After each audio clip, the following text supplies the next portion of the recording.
Cerita bermula dengan sindikat pencuri yang sedang menjalankan aksinya di galeri seni.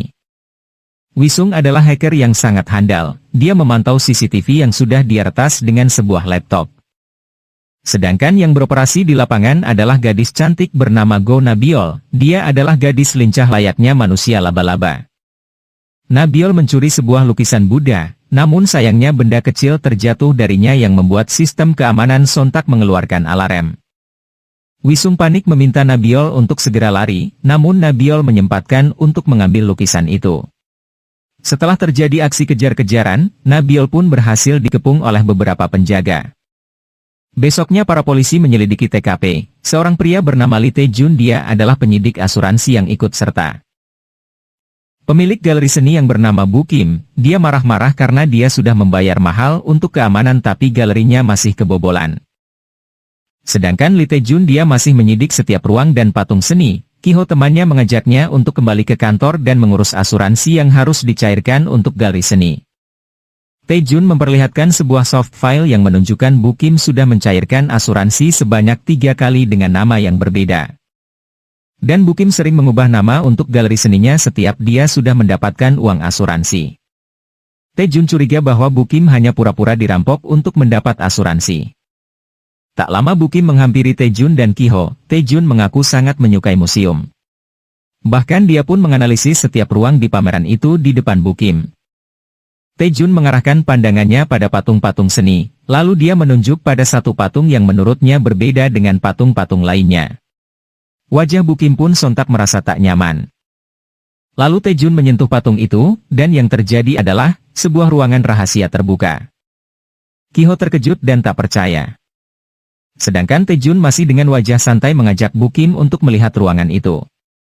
Dan ruangan itu adalah tempat Bu Kim menyembunyikan patung-patung yang sudah dia curi sendiri. Cerita berpindah ke rumah sakit Sangjung. Para anak yang mengidap penyakit tengah menonton aksi sulap seorang pria. Lalu Tae-jun datang menyapa sang anak yang bernama San Kyu yang mengidap penyakit leukemia. Tae-jun sang ayah terlihat begitu menyayangi dan mengkhawatirkan putra satu-satunya itu. San Kyu meminta pada ayahnya kalau dia ingin pulang ke rumah. Tae-jun terdiam lalu dia pun mengiyakan keinginan San Kyu itu. San Kyu senang namun tak lama dia sesak dan kesakitan. Yuri sang ibu pun bergegas memanggil dokter. Setelahnya, Dr. Kim Minju memberitahu pada Tae-jun bahwa kondisi San Kyu makin memburuk. Bahkan Dr. Minju mendiagnosis kalau umur San Kyu tersisa 3 bulan lagi. Tae-jun terkejut dan bertanya apakah ada cara lain untuk mengobati anaknya. Tae-jun siap untuk mengeluarkan biaya berapapun meski pengobatan ke luar negeri. Dr. Kim Minju menjelaskan bahwa Korea adalah tempat terbaik untuk pengobatan leukemia anak, jadi ke luar negeri sekalipun hasilnya akan nihil. Lalu Dr. Minju kembali ngasih tahu kalau Korea memiliki obat leukemia terbaik yang bernama Asana, yang dikembangkan oleh perusahaan medis biomedical. Namun sayangnya obat itu baru bisa diperjualbelikan 3 tahun lagi. Setelahnya Tae-jun menelusuri tempat terpencil mencari sebuah alamat yang diberikan oleh Dr. Minju. Minju memberikan alamat rumah sakit Dongyang secara diam-diam pada Tae-jun dan meminta Tae-jun untuk merahasiakannya. Tae-jun sudah memutari tempat tapi tak kunjung menemukan lokasi rumah sakit itu. Alamat itu hanya mengarah pada sebuah restoran Chinese. Akhirnya Tae-jun masuk ke restoran itu. Lalu dia bertanya pada pelayan kalau dia ingin bertemu dengan seorang dokter. Namun pelayan pura-pura gak ngerti lalu pergi. Tae-jun pun menunjukkan alamat rumah sakit itu yang dia dapat dari Dr. Minju. Sang pelayan mengisyaratkan agar Tae-jun masuk ke dalam ruangan yang ditutupi tirai. Tae-jun membuka tirai itu dan masuk ke dalam. Dia menelusuri ruangan dan mendapati bilik-bilik kamar layaknya klinik. Ternyata itu memang klinik ilegal. Lalu Tae-jun masuk ke dalam kamar yang terdapat pasien anak kecil. Dia melihat catatan medis anak itu, yang ternyata memiliki penyakit yang sama dengan San Kyu. Lalu seorang dokter memergoki Tae-jun dan mengusirnya. Tae-jun berusaha menjelaskan kalau dia ingin mengobati anaknya dengan obat Asana itu, namun sang dokter tetap ngotot mengusir Tae-jun. Yang akhirnya Tae-jun berlutut memohon dan mengatakan akan melakukan apapun agar anaknya sembuh. Dokter itu tertegun yang akhirnya mereka pun berbicara empat mata. Dokter itu bernama Soma, dia ngasih tahu kalau pasien anak kecil tadi adalah anaknya. Soma ingin Tae-jun mencuri sesuatu untuknya. Taejun terhenyak. Soma melanjutkan kalau dia ingin Taejun mencuri sebuah dokumen tentang hasil uji coba obat Asana yang dicuri oleh perusahaan biomedikal. Soma meyakinkan lagi kalau dia hanya ingin mengambil sesuatu miliknya, lalu dia pun memberikan obat Asana itu pada Taejun.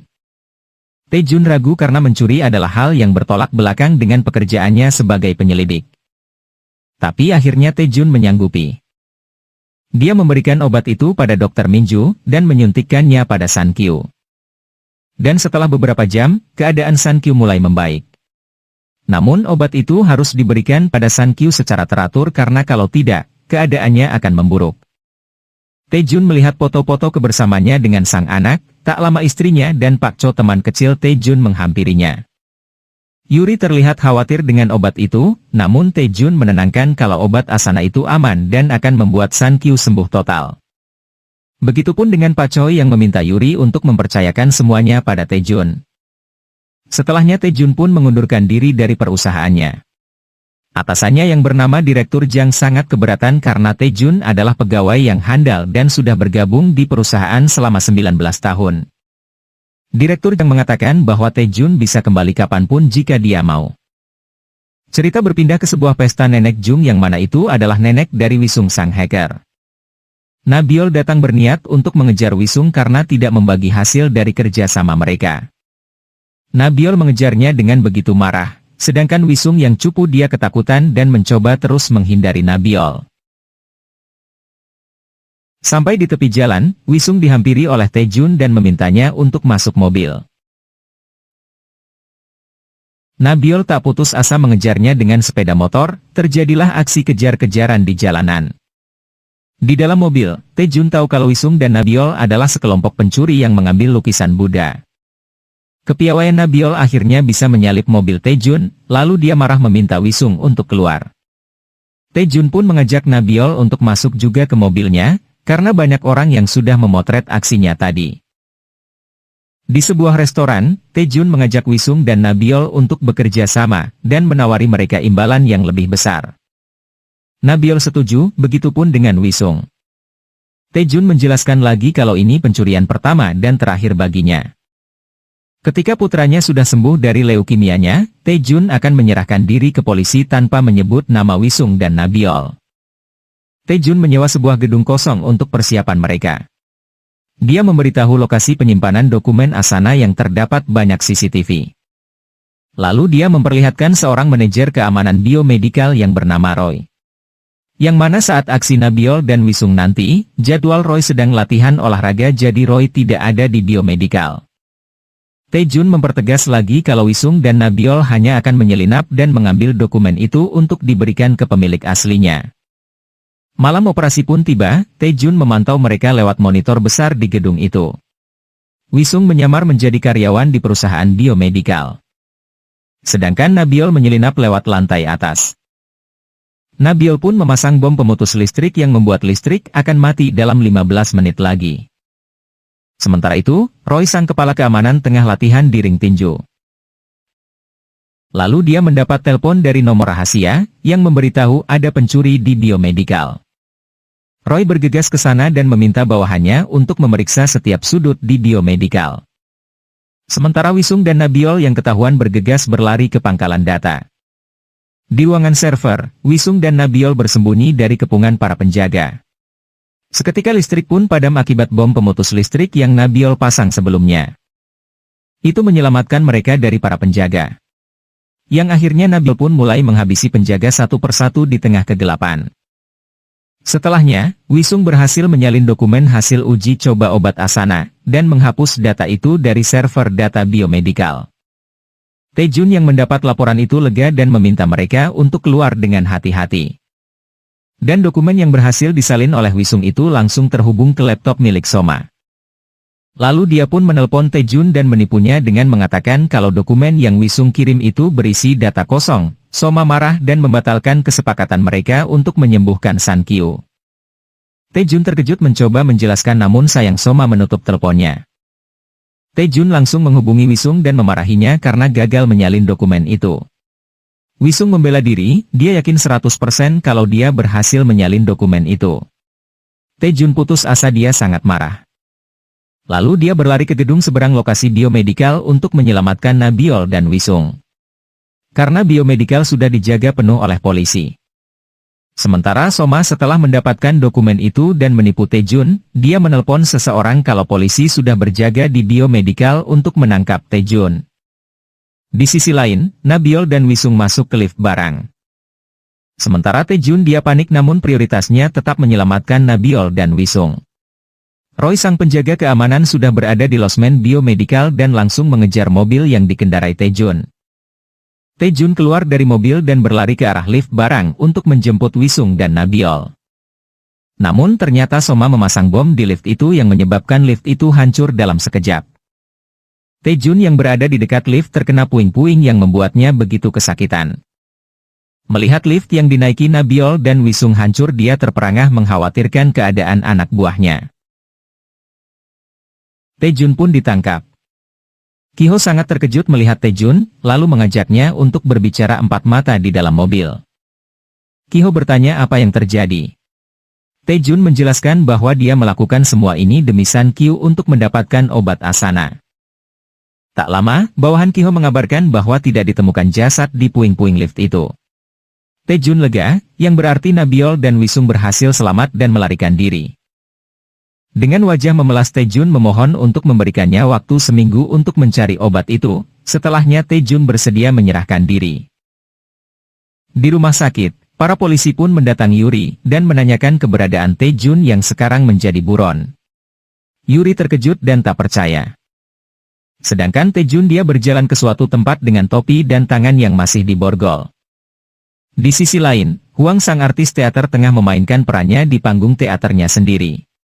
Karena plot yang membosankan, para penonton pun meninggalkan kursinya satu persatu, namun Huang tetap tampil percaya diri. Setelah selesai, Huang pergi ke ruang make up. Dia dikejutkan dengan kedatangan Taejun.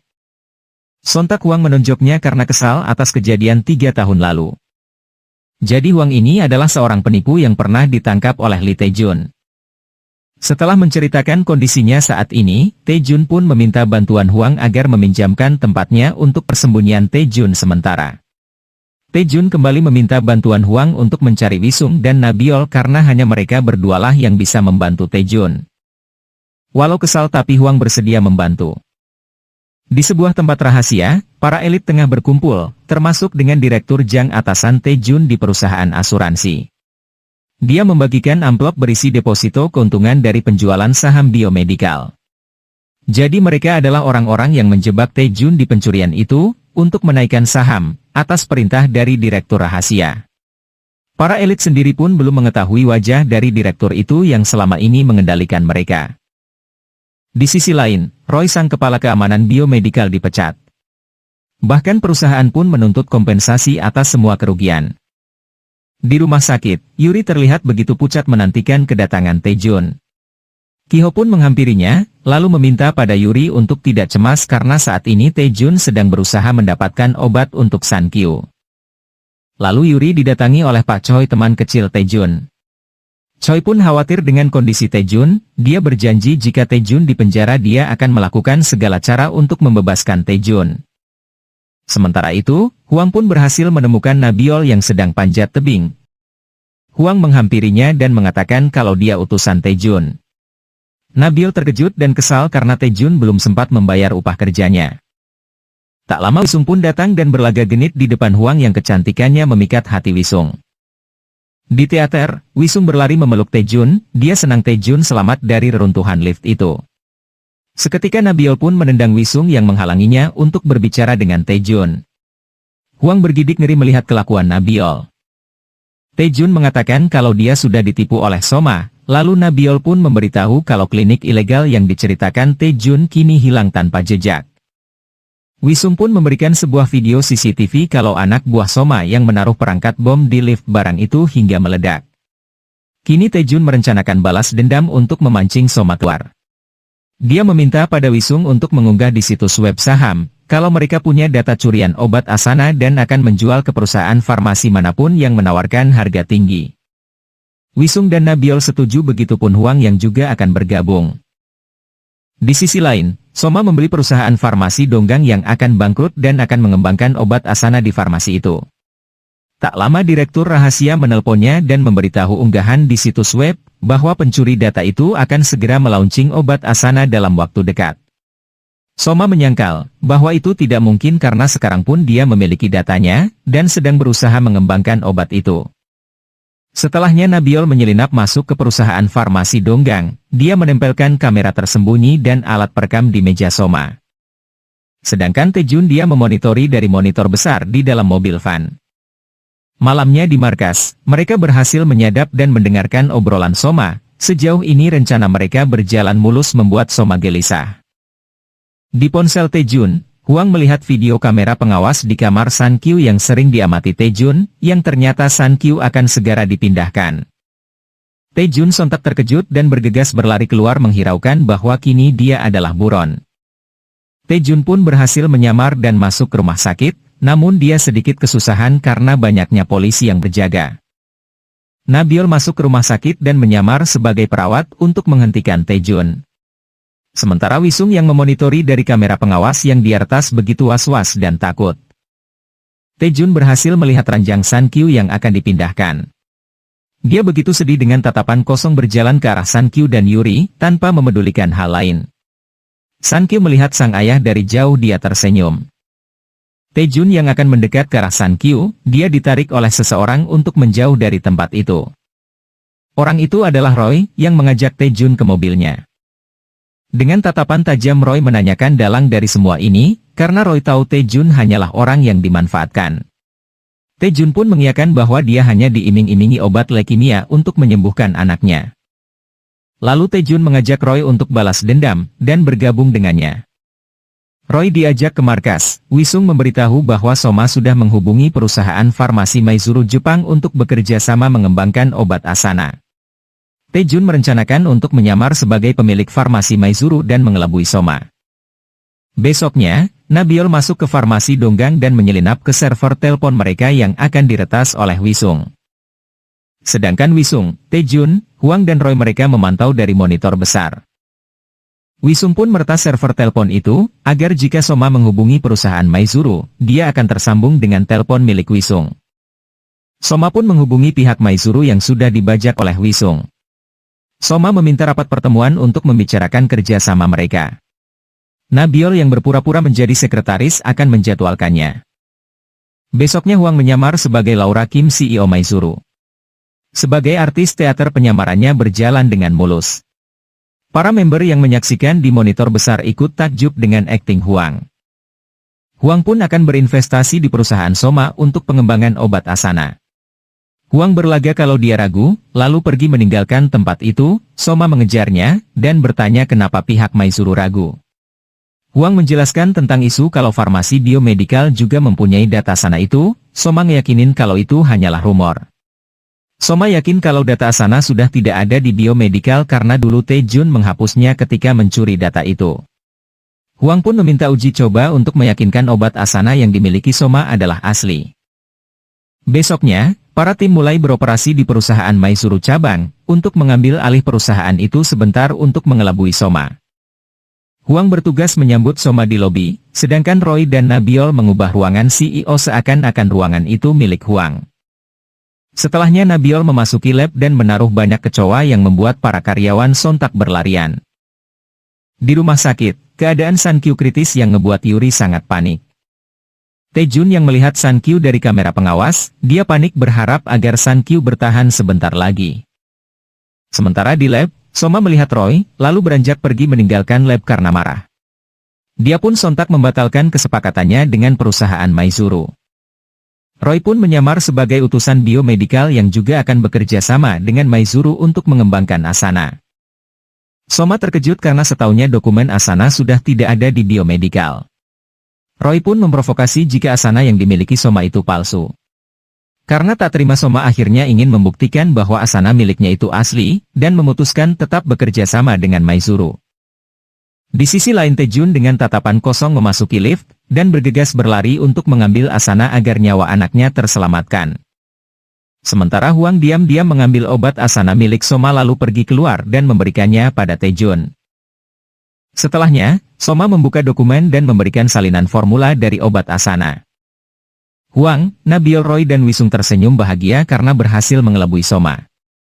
Sementara Soma masih berada di ruangan CEO, dia didatangi oleh Kiho dan kepolisian lainnya. Dan menangkap Soma atas penipuan investasi dan malpraktik. Soma terkejut, dia dianggap sebagai kaki tangan Laura Kim alias Huang. Lalu Soma membuka data Asananya yang sudah tidak ada karena diretas oleh Wisung di lab tadi. Jadi sebelumnya, Huang bekerja sama dengan pihak Maizuru untuk mengelabui Soma, dengan menjanjikan akan memberikan pihak Maizuru formula Asana. Asalkan Huang mendapat imbalan sejumlah uang. Soma ditangkap polisi begitu kesal, karena sudah jatuh tertimpa tangga pula.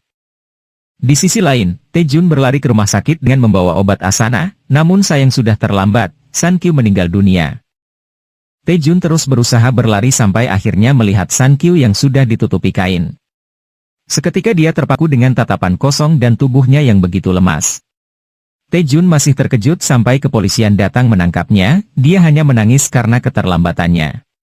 Di rumah duka, Yuri tak berhenti menangis begitupun dengan Taejun yang begitu sedih, Yuri begitu marah pada Taejun yang menganggapnya terlambat menyelamatkan Sankyu. Setelahnya Taejun ditangkap, Huang, Nabil, Wisung dan Roy begitu iba melihat kondisi Taejun, karena mereka tahu kerja keras Taejun untuk mendapatkan Asana. Di markas, Wisung memberikan titipan dari Taejun sejumlah uang sebagai upah kerja keras mereka. Namun terlihat mereka pun masih berduka cita, atas apa yang menimpa Taejun bos mereka. Di lapas, dia ditegur oleh Soma yang begitu senang melihat Taejun lagi. Namun Taejun menghiraukannya dan pergi ke ruangan dokter untuk mendapatkan beberapa obat. Setelahnya dia kembali ke kamar, dan melihat ke arah kamar Soma yang mana Soma sudah terkapar tak bernyawa. Taejun berteriak memanggil sipir, namun sipir itu tersenyum mengisyaratkan bahwa dia tahu kematian Soma itu. Di tempat lain, Wisung terlihat menghadiri suatu pesta milik selebgram yang bernama Min Yongmin, yang dijuluki sebagai Raja Saham. Dia selalu mempromosikan para pengikutnya untuk berinvestasi di perusahaannya. Yongmin pun menyapa Wisung yang menyendiri di pojok, dan memperkenalkan Wisung di depan penggemarnya bahwa Wisung adalah investor termuda yang akan menjadi orang kaya. Dengan gaya nyentriknya Yongmin meminta Wisung untuk menginvestasikan uangnya lagi. Wisung terbawa suasana dan berinvestasi lagi sebesar $1 juta atau kira-kira sebesar 15 juta rupiah. Sementara itu korban investasi Yongmin yang bernama Kim Yujin dia menonton live itu, dan begitu kesal karena Kim Yujin kehilangan semua uangnya, bahkan dia terlibat dengan debt collector. Di penjara, Taejun diintai oleh seseorang bertubuh kekar. Dan benar saja pria itu melukai Taejun dan mengancamnya untuk tetap diam dan tidak berlaga, kalau tidak nyawanya akan seperti Soma.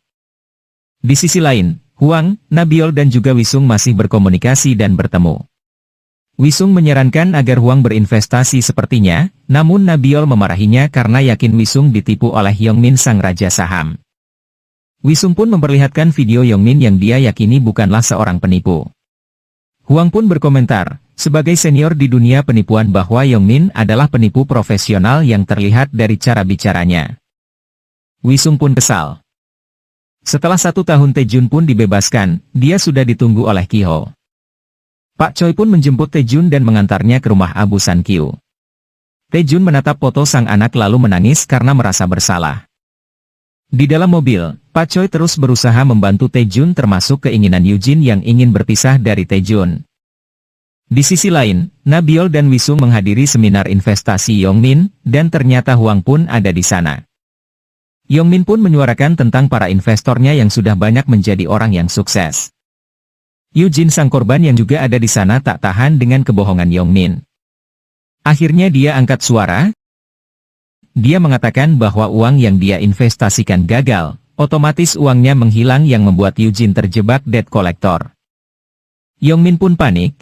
Tak lama penonton lain menyangkal omongan Yujin dan menganggap Yujin adalah kaki tangan pesaing bisnis Yongmin. Lalu Yujin pun diseret keluar oleh para staf. Di luar gedung, Yongmin memarahi Yujin dan mengancamnya akan menggugatnya dengan tuduhan pencemaran nama baik. Lalu Yongmin memaksa Yujin menandatangani surat perjanjian bahwa Yujin akan tutup mulut. Huang, Nabil dan Wisung melihat itu dari atap gedung, kini mereka semakin yakin kalau Yongmin adalah penipu. Berpindah pada Lee Tae-jun yang selalu menghabiskan malam-malamnya dengan mabuk, seperti gelandangan yang kehilangan arah tujuan. Besoknya Wisung mendatangi Yongmin di kantornya. Di ruangan, Wisung meminta kembali uang yang dia investasikan. Yongmin menertawakannya, lalu memperlihatkan perjanjian mereka kalau uang yang diinvestasikan tidak bisa diambil lagi selama proses itu. Wisung pun diseret keluar. Nabiol yang melihat itu menghajar penjaga-penjaga itu, sampai akhirnya Nabiol yang dibawa oleh polisi. Di kantor polisi, Nabiol hanya diberi peringatan dan diminta membawa walinya, namun Nabiol tetap ngotot bahwa dia gak salah. Namun polisi tampak membela pihak perusahaan Yongmin. Setelahnya Nabiol pun berhasil bebas berkat Roy yang menjadi walinya. Di malam hari, Wisung melihat Tae-jun yang mabuk lalu pingsan. Wisung pun membawanya ke apartemen, dan terkejut melihat apartemen Tae-jun layaknya gudang. Besoknya, Eugene mengumpulkan korban Yongmin lainnya termasuk dengan Wisung, untuk mendapatkan uang mereka lagi dan menjebloskan Yongmin ke penjara. Salah satu korban yang bernama Oji angkat bicara dan memojokkan Eugene karena terlibat dengan debt collector dan sibuk bersembunyi. Wisung angkat bicara, dan menghampiri Oji lalu melihat buku tabungannya. Wisung pun tahu kalau Oji bukanlah korban melainkan mata-mata dari perusahaan Yongmin. Setelahnya, Wisung, Nabiol dan Roy mendatangi Tae-jun di apartemen. Wisung memohon agar Tae-jun membantunya untuk mendapatkan uang yang dia investasikan, namun Tae-jun menolak keras karena gak mau dibikin pusing lagi. Malamnya Tae-jun mengingat percakapannya dengan Soma ketika di penjara sebelum Soma meninggal. Tae-jun bertanya alasan Soma menjebaknya dengan memanfaatkan rasa sayangnya pada San-kyu. Soma menjelaskan kalau mereka berdua hanyalah bidak catur dan ada orang yang memainkan permainan ini, yang sering disebut sebagai direktur rahasia, orang yang paling berkuasa. Cerita berpindah ke timeline utama, Tae-jun mengunjungi rumah Abu San-kyu. Kini Tae-jun memutuskan untuk bangkit dan membalas orang-orang yang membuatnya seperti ini. Dia mendatangi Huang dan bertanya tentang kasus Wisung yang tertipu investasi Yongmin. Lalu Tae-jun pun mengajak Huang untuk membantunya lagi. Di teater, Huang terkejut melihat panggung teaternya yang sudah dirombak oleh Wisung menjadi markas komputer. Huang kesal, lalu Nabiol pun meledeknya untuk tidak kesal, lagipun tiket teater Huang tidak pernah laku. Lalu Wisung memaparkan kehidupan Min Yongmin sang raja saham, yang menyandang titel sebagai orang miskin yang berhasil menjadi orang sukses.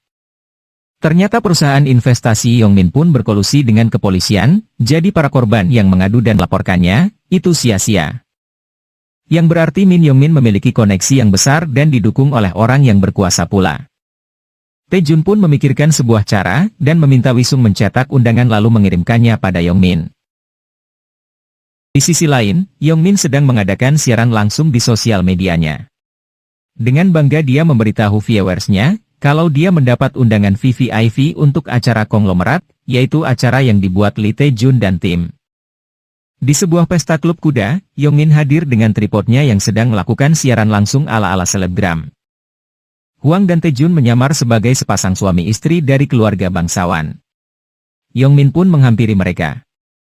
Tae-jun bersikap ketus dan merendahkan Yongmin yang tidak setara dengannya. Lalu Huang memberitahu Yongmin kalau Tae-jun adalah anak bungsu dari Jesung Group perusahaan sukses mancanegara. Sedangkan Huang mengaku anak konglomerat yang kuliah di Oxford. Yongmin pun terkejut, dan mempercayainya. Huang dengan ramah mengajak Yongmin untuk melihat kuda-kuda yang lain. Sedangkan Wisung, dia menyamar sebagai reporter yang akan meliput pesta itu beserta semua kuda. Tae-jun yang berada di kandang pun menghampiri Huang dan memperkenalkan Poppy kuda terkenal di klub. Lalu Tae-jun menunjukkan foto-foto kuda lainnya.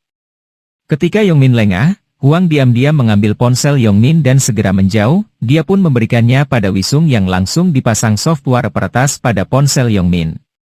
Dan berhasil menaruh ponsel itu di saku Yongmin tanpa ketahuan. Jadi rencana Tae-jun adalah membuat Yongmin menyukai kuda dan menginvestasikan hartanya dengan membeli peternakan kuda. Di malam hari, Wisung memberitahu bahwa sepertinya Yongmin mulai masuk perangkap mereka, karena penelusuran di ponselnya selalu mencari tahu tentang kuda. Dan benar saja Tae-jun mendapat telepon dari Yongmin yang mengajaknya untuk bertemu lagi. Di peternakan, Yongmin mengatakan pada Tae-jun untuk membantunya membeli kuda dengan ras yang bagus. Tae-jun pun menimpali bahwa dia bisa membantu jika Yongmin membeli peternakan kuda, tidak hanya membeli satu kuda. Sejauh ini rencana mereka berjalan dengan mulus. Tak lama Yongmin mendapat telepon dari bosnya yang memintanya untuk menyetor uang sebesar 30 juta dolar. Yang ngebuat Yongmin sepertinya harus membatalkan untuk membeli peternakan kuda. Taejun dan Hwang yang diam-diam menguping begitu kesal karena mereka hampir berhasil, tapi sayangnya rencana ini gagal. Yongmin kembali ke peternakan, Hwang dengan sengaja membuat kuda hampir menabrak Yongmin, namun tak lama Nabiol datang menyelamatkan pria itu. Kecantikan Nabiol membuat Yongmin terpesona. Ini pun bagian dari rencana Taejun dan tim, untuk membuat Yongmin jatuh cinta pada Nabiol yang menyamar sebagai Siwon putri bungsu keluarga bangsawan. Siwon berlaga sebagai gadis anggun yang suka berkuda. Wisung yang menyaksikan akting Nabiol mengeluh karena Nabiol terlalu menjiwai. Ini mereka lakukan untuk mengelabui Yongmin, jika dia membeli peternakan kuda pasti akan lebih dekat dengan Nabiol dan membuka peluang untuk Yongmin menikahi Nabiol dan menjadi menantu bangsawan. Di markas, Wisung terus meledek Nabiol sebagai ratu kepalsuan karena aktingnya tadi. Nabiol kesal dan mengejar Wisung. Nabiol pun mengeluh pada Hwang dan Taejun karena dia merasa geli sendiri ketika berada di dekat Yongmin. Besoknya, Nabiol semakin dekat dengan Yongmin dengan mengajaknya ke kuil untuk menghirup aroma bakaran dupa, yang menjadi rutinitas keluarga bangsawan. Taejun dan Hwang pun berada di luar, sambil mengarahkan Nabiol untuk berbicara apa saja pada Yongmin. Taejun dan Hwang berpapasan dengan Pak Choi pun menyapa dan bertanya keadaan Taejun. Setelahnya, Yongmin mengantar Nabiol pulang sampai depan rumahnya. Bahkan Yongmin ingin memastikan kalau Nabiol masuk ke rumahnya itu. Seketika tim yang memantau pun panik jika penyamaran mereka dicurigai oleh Yongmin. Nabiol juga panik karena pasti dia tidak bisa masuk ke rumah itu yang memiliki keamanan tinggi. Suasana di dalam mobil van pun menjadi tegang. Dengan gugup Nabiol menekan bel itu dan entah dia berbicara apa yang membuat gerbang terbuka untuknya. Tim menghela nafas lega. Sedangkan Yongmin sudah yakin dan bangga bisa berhubungan dengan anak bangsawan. Setelah Yongmin pergi, Nabiol masuk ke mobil van yang sudah disambut sorakan oleh timnya karena kepiawaian Nabiol mengelabui Yongmin. Nabiol kesal dengan Wisung karena semua ini mereka lakukan untuk mengembalikan uang investasi Wisung. Besoknya di kantor, Yongmin mendapat pesan dari bosnya yang memintanya menyetorkan 30 juta dolar secepatnya. Yang membuat Yongmin begitu kesal. Tak lama Hwang menelpon bertanya apakah Yongmin masih tertarik untuk membeli kuda. Mereka bertemu di peternakan kuda, Hwang memperkenalkan Kim yaitu Roy yang menyamar sebagai seorang direktur pacuan kuda yang memiliki peternakan kuda yang besar. Roy ingin menjual peternakan kudanya yang berada di Namhae pada Yongmin. Namun Yongmin sepertinya masih ragu. Nabiol dan Wisung pun masuk set. Dengan gaya elegan layaknya anak bangsawan, Nabiol menunjuk satu kuda yang akan dia naiki. Penjaga kuda itu bertanya siapa Nabiol. Wisung lalu membisikkan bahwa Nabiol adalah anggota VVIP klub kuda itu. Penjaga kuda itu pun percaya. Di lain sisi, Hwang dan Roy mengajak Yongmin berkeliling peternakan. Hwang ngasih tahu jika Roy memiliki ras kuda terbaik yang sekali berpacu bisa menghasilkan 2 juta dolar. Yongmin terperangah menganggap ini bisnis yang begitu menguntungkan. Di dalam mobil, Yongmin masih bimbang dia pun mengajak Siwon untuk bertemu. Yongmin langsung bertanya tentang peternakan kuda di Namhae. Siwon ngasih tahu kalau peternakan kuda itu memang terkenal. Ketika Yongmin mengatakan akan membeli peternakan itu, Siwon berlaga senang dan mengatakan jika Yongmin membeli peternakan kuda yang besar itu, orang tua Siwon akan menyukai Yongmin. Setelahnya Yongmin mengumpulkan bawahannya dan meminta pada mereka untuk segera mencarikan uang tunai untuknya, dengan menjual saham perusahaan, sertifikat rumah, bahkan meminta bawahannya untuk meminjam atau menipu yang penting uang itu terkumpul. Singkatnya Yongmin berhasil mengumpulkan uang itu. Lalu dia menelpon Roy dan mengatakan akan membeli peternakan kudanya. Seketika tim yang mendengar pun jadi happy banget, rencana mereka berhasil. Sementara Yongmin dia ditelepon oleh bosnya, Yongmin pun datang ke tempat itu. Ternyata bosnya itu adalah direktur rahasia, dalang dari penjebakan Taejun. Direktur rahasia itu masih tidak menunjukkan wajahnya. Yongmin memohon untuk kali ini saja dia akan melakukan kehendaknya sendiri. Lalu direktur rahasia itu pun memutuskan kerjasamanya dengan Yongmin. Direktur Jang pun menertawakan Yongmin bahkan menghinanya. Yongmin kesal, dia bertekad akan menikahi Nabiol dan menjadi orang kaya, dan akan membalas orang-orang yang sudah menghinanya.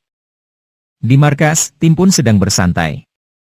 Huang memuji Taejun yang sangat handal berakting. Huang pun meledeknya agar Taejun tidak larut dalam peran suami istri ini karena Taejun bisa jatuh cinta pada Huang. Tak lama Wisung datang dengan panik, yang memberitahu jika Yongmin akan mengunjungi peternakan Namhae. Mereka pun panik dan bergegas masuk mobil untuk pergi ke Namhae.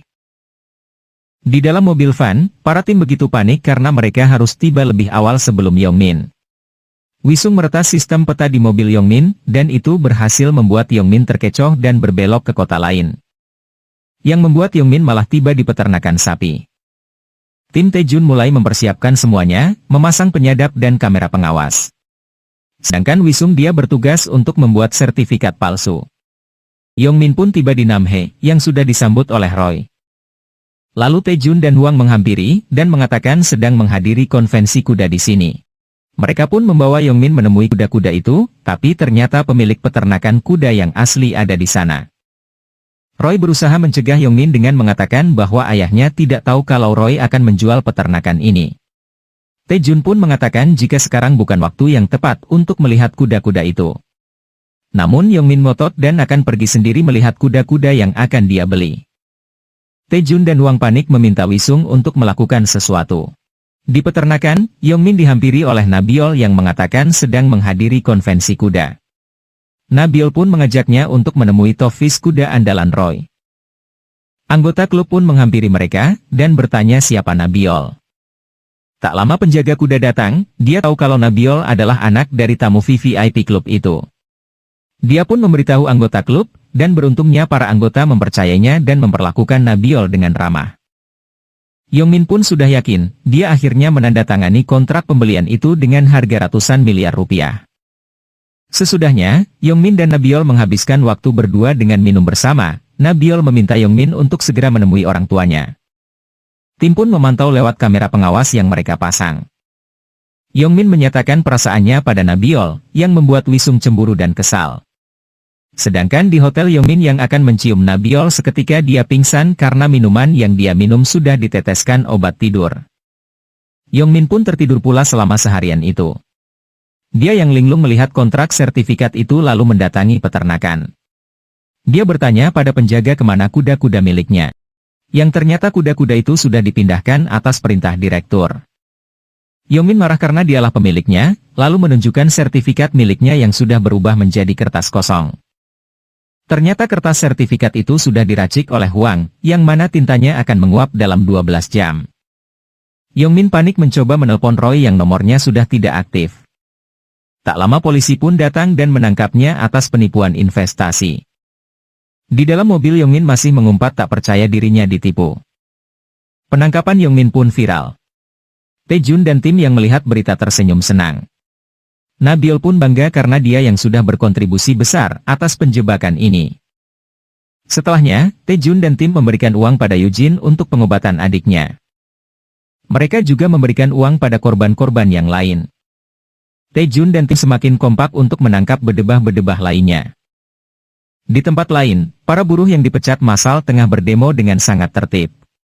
Bahkan demo itu pun terdapat sejumlah anak kecil yang ikut berpartisipasi mendukung orang tua mereka.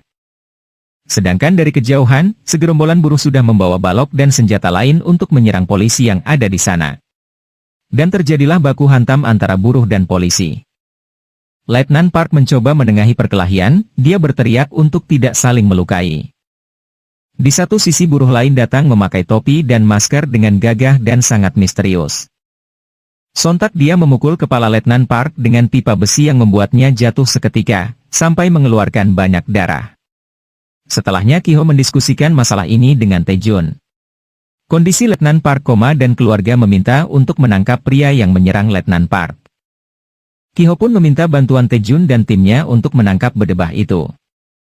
Di sisi lain, Huang, Nabiol dan Roy tengah berfoya-foya dari uang yang mereka dapat dari kasus Yongmin. Mereka menaiki lift dan ternyata lift itu terdapat sebuah pintu yang terhubung dengan markas baru mereka, yang didesain oleh Wisung. Mereka pun begitu takjub dengan markas yang kali ini sangat mewah. Tentu saja ini menggunakan uang Taejun, bahkan Taejun pun membeli mobil van baru, dan mendonasikan semua uangnya ke rumah sakit kanker anak. Setelahnya Taejun pun datang, lalu mereka menonton rekaman CCTV saat demo buruh itu berlangsung. Mereka kesulitan mengidentifikasi orang yang menyerang Letnan Park. Roy berpendapat kalau penyerang itu sepertinya orang yang terlatih, karena cara dia mengayunkan pipa besinya terlihat sudah pro.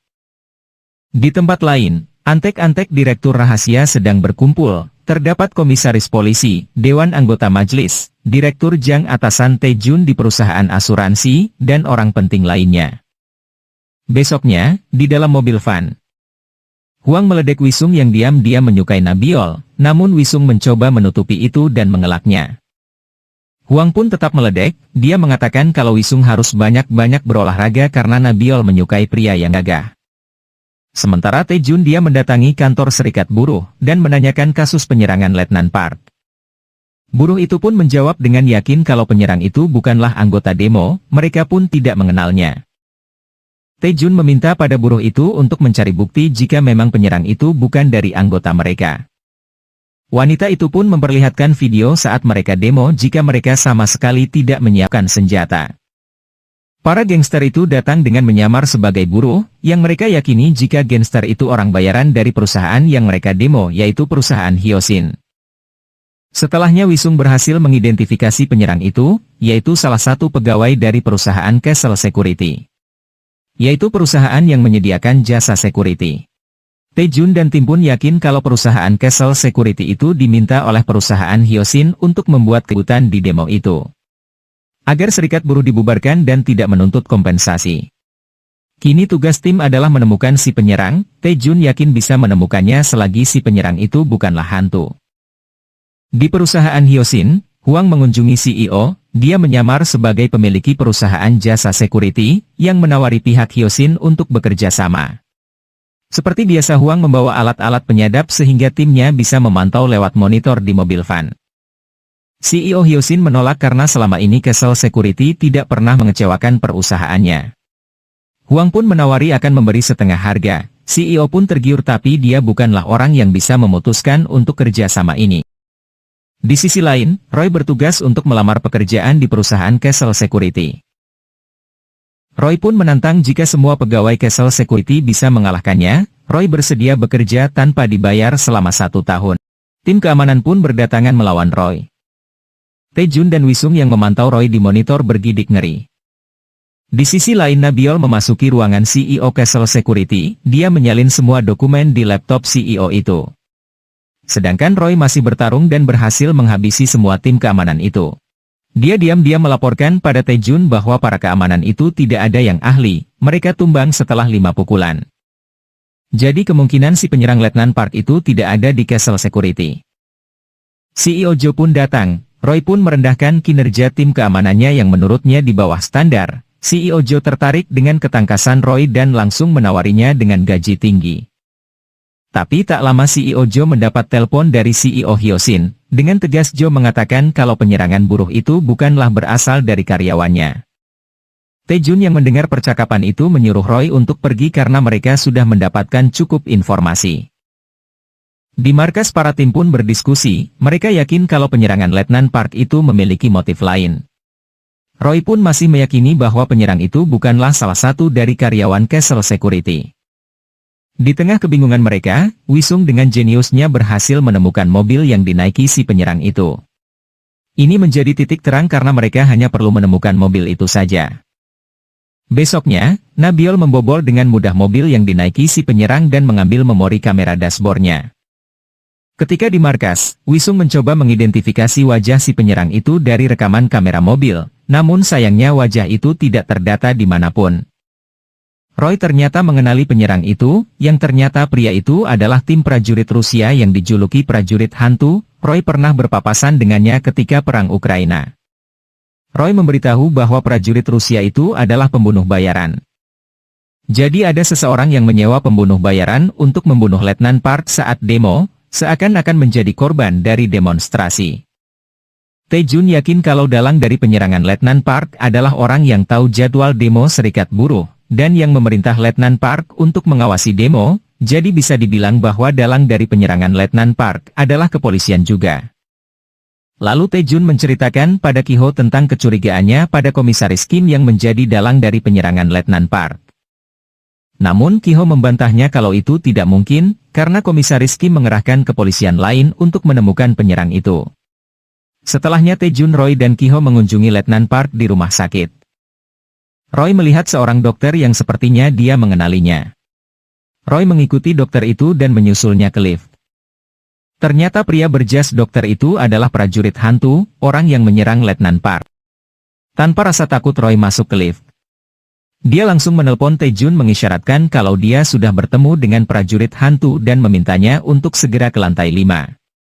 Tae-jun dan Ki-ho pun segera berlari. Sedangkan di lift suasana menjadi tegang. Prajurit hantu pun mengenali Roy dan langsung menyerangnya, dan terjadilah baku hantam di dalam lift. Tae-jun dan Ki-ho sudah berjaga di depan lift dengan membawa senjata. Namun saat lift terbuka di dalam hanya tinggal Roy saja, sedangkan prajurit hantu sudah melarikan diri. Tae-jun terlihat begitu khawatir dengan keadaan Roy yang sedikit terluka. Sementara prajurit hantu itu berpapasan dengan komisaris polisi dan kepolisian lainnya. Sedangkan di markas, Nabiol dan Hwang tengah melacak kamera CCTV jalanan. Sementara di rumah sakit, Tae-jun dan Ki-ho melihat keakraban Komisaris Kim dengan Putri Letnan Park. Bahkan Putri Letnan Park pun memanggil Komisaris Kim dengan sebutan kakek. Ki-ho pun negasin kalau Komisaris Kim bukanlah dalang dari penyerangan Letnan Park. Lalu Tae-jun mendapat telepon dari Hwang yang mengabarinya kalau dugaan Tae-jun tentang Komisaris Kim itu benar. Ternyata mobil yang digunakan prajurit hantu, dan mobil yang dimiliki Castle Security ternyata milik istri Komisaris Kim. Wisung pun mengambil alih ponsel itu, dan memberitahu sebelum penyerangan, Letnan Park mengirim surat pada Komisaris Kim terkait kasus korupsi di Castle Security. Tae-jun menatap tajam ke arah Komisaris Kim yang tengah menggendong anak Letnan Park. Setelahnya Komisaris Kim pun menemui prajurit hantu, dia memarahi pria itu karena Letnan Park masih hidup. Dan alasan prajurit hantu berada di rumah sakit pun untuk kembali menghabisi Letnan Park. Komisaris Kim meminta prajurit hantu untuk menyelesaikannya dengan benar kali ini. Di markas, Roy diobati oleh Nabiol. Tae-jun, Hwang dan Wisung menonton perkelahian Roy di lift tadi. Hwang mengatakan kalau kasus ini sangat berbahaya, apalagi sudah ada yang terluka. Kasus ini melibatkan komisaris polisi yang pasti sudah didukung oleh ribuan polisi dan juga melibatkan pembunuh bayaran yang kejam. Jadi Hwang tidak ingin ada yang terluka di antara mereka. Wisung dan Nabiol pun angkat bicara, jika mereka hanya menipu dan mencuri, tidak bertarung dengan darah. Tae-jun kesal karena orang jahat ini adalah orang yang paling berkuasa, sambil marah dia pun membubarkan tim. Roy mencegahnya, dia mengatakan kalau dia tidak tega melihat Putri Letnan Park yang menjadi korban keserakahan orang lain. Jadi Roy memohon pada Tae-jun untuk tidak membubarkan tim dan menyelesaikan ini bersama-sama. Melihat Roy yang sedih, yang lain akhirnya luluh. Hwang pun mau melanjutkan kasus ini, dengan syarat tidak ada perkelahian dengan prajurit hantu si pembunuh sadis itu. Hwang meminta pada Tae-jun untuk tidak membubarkan tim lagi karena itu begitu menyedihkan. Setelahnya tim pun briefing. Tae-jun memberitahu rencananya, bahwa mereka akan mengambil alih Castle Security dengan perusahaan palsu mereka, untuk membuat Komisaris Kim masuk ke perangkap. Karena Tae-jun yakin Komisaris Kim adalah pemilik asli dari perusahaan Castle Security. Lalu Tae-jun bertemu dengan Roy memberikan sebuah koran tentang lowongan pekerjaan untuk pembersih. Roy menjelaskan bahwa pembersih yang dimaksud adalah pembunuh bayaran, itulah cara komunikasi antara kartel dan pembunuh bayaran. Roy mengatakan pada Tae-jun bahwa dia akan mengurus prajurit hantu itu tanpa melibatkan tim. Di sebuah bazar, Komisaris Kim angkat bicara tentang penyerangan Letnan Park. Dia janji di depan media akan segera mengungkap kasus ini. Hwang dan Nabiol pun ada di sana. Setelahnya salah satu polisi memperkenalkan Hwang sebagai donatur bazar pada Komisaris Kim, lalu Hwang memberikan kartu namanya. Nabiol dari kejauhan segera memotret kebersamaan mereka yang terlihat akrab. Hwang memperkenalkan perusahaannya yang bekerja di bidang jasa security. Para rekan polisi pun berkomentar bahwa sepertinya perusahaan Hwang tidak melakukan riset terlebih dahulu, karena Castle Security sudah menguasai kota ini. Huang pun memberitahu kalau CEO-nya sedang melakukan pertemuan dengan Castle Security untuk mengambil alih perusahaan itu.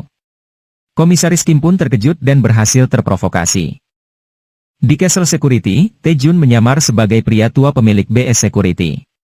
Tae-jun terang-terangan menawar perusahaan itu dengan beralasan kalau Castle Security pasti akan bangkrut karena kepolisian tidak mendukungnya lagi. CEO Jo pun membantah kalau perusahaan mereka sudah bekerja sama dengan polisi selama 20 tahun, dan pasti kepolisian akan terus mendukung perusahaannya. Tae-jun memprovokasi dengan memberikan foto kebersamaan Komisaris Kim dengan Huang di bazar. CEO Jo terkejut dan percaya kalau Komisaris Kim tidak lagi mempercayai Castle Security. Jadi tujuan Tae-jun adalah memecah belah antara CEO Jo dan Komisaris Kim. Di sisi lain, Komisaris Kim menelpon CEO Jo namun tak kunjung diangkat. Karena Wisung sudah meretasnya yang membuat Komisaris Kim tidak bisa menghubungi CEO Jo. Di malam hari, Komisaris Kim mendatangi CEO Jo. Dia sangat marah bahkan memukul Jo dan membentaknya karena Jo sangat lancang bernegosiasi dengan pihak BS Security. Dari tindakan Komisaris Kim pada CEO Jo, sepertinya Komisaris Kim adalah orang yang mengendalikan Pak Jo dan Castle Security. Komisaris Kim meminta Pak Jo untuk membuka berangkasnya. Kim pun melihat dokumen tentang kontrak akuisisi Castle Security ke BS Security. CEO Jo terkejut, dia tidak tahu kenapa dokumen itu ada di berangkas. Tentu saja ini perbuatan Tae-jun dan tim. Berita tentang Letnan Park yang diserang oleh karyawan Castle Security pun sudah tercium publik. Yang membuat Komisaris Kim terpaksa harus segera menggeledah perusahaan di bawah naungannya itu. Komisaris Kim pun menemui Tae-jun, dan menanyakan seberapa banyak Tae-jun mengetahui hubungan antara Komisaris Kim dan Castle Security. Tae-jun terang-terangan mengatakan, kalau dia tahu Komisaris Kim adalah pemilik asli dari Castle Security, sedangkan CEO Jo hanya boneka saja. Tae-jun mengajak Kim untuk kerjasama, yang mana kerjasama mereka akan memudahkan Kim untuk naik jabatan. Akhirnya Kim menyetujui untuk mendukung BS Security mengakuisisi Castle Security, dengan meminta Tae-jun membeli Castle Security seharga $20 juta, harga yang cukup tinggi.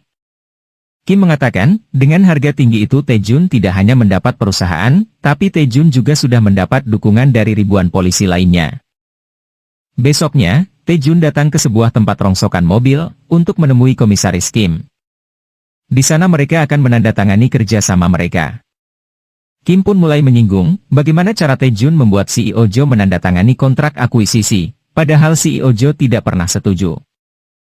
Tae-jun menyangkal kalau CEO Jo menyetujuinya sedari awal. Kontrak itu pun selesai ditandatangani, namun Kim mengatakan bahwa masalah kontrak ini belum selesai. Lalu Kim menyeret CEO Jo yang sudah disekap di ruang belakang, yang membuat Tae-jun terkejut. Kim mengatakan pada Tae-jun kalau dia tahu rencana Tae-jun yang menyingkirkan Pak Jo untuk merebut jabatannya. Kini Kim ingin Tae-jun menyingkirkan Pak Jo dengan benar dengan cara membunuhnya. Dia mengikat leher Pak Jo dengan tali, lalu menodongkan pistol kepada Tae-jun, dan mengancamnya untuk menarik tali itu. Tae-jun panik, dia mencoba menolak, dan menyadarkan Komisaris Kim untuk tidak berbuat sejauh ini. Sementara di luar gedung, terlihat prajurit hantu yang akan masuk ke dalam. Namun Roy mencegatnya, mereka pun mengeluarkan senjata masing-masing dan baku hantam di sana. Kedatangan prajurit hantu di gedung sepertinya diminta oleh Komisaris Kim, untuk berjaga-jaga jika Tae-jun tidak menuruti perintahnya. Di dalam mobil van, Hwang Nabiol dan juga Wisung begitu panik dengan keadaan Tae-jun, apalagi mereka semakin panik melihat dari kamera pengawas, Roy yang sedang bertarung dengan prajurit hantu. Di dalam gedung Tae-jun melempar tali itu, yang berarti dia menolak untuk membunuh Jo. Kim tertawa, karena berarti Tae-jun pun akan mati bersama Jo. Kim akan memberitakan kematian mereka sebagai dua orang yang saling membunuh untuk merebutkan perusahaan. Lalu Kim meminta prajurit hantu masuk untuk membunuh Tae-jun dan Jo. Namun ternyata yang masuk adalah Roy dan langsung melumpuhkan Komisaris Kim. Ternyata dari perkelahian itu, Wisung dan Nabiol datang mengganggu perkelahian mereka, sedangkan Hwang langsung menabrak prajurit hantu dengan mobilnya yang membuat tubuh pria itu terjepit.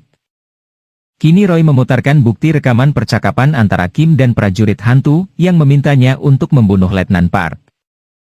Ki-ho pun datang dan langsung mendengarkan bukti percakapan itu. Komisaris Kim mencoba membujuk Ki-ho untuk memberikan bukti itu padanya, dengan mengiming-imingi imbalan akan menaikkan jabatan Ki-ho dan memberinya fasilitas mewah.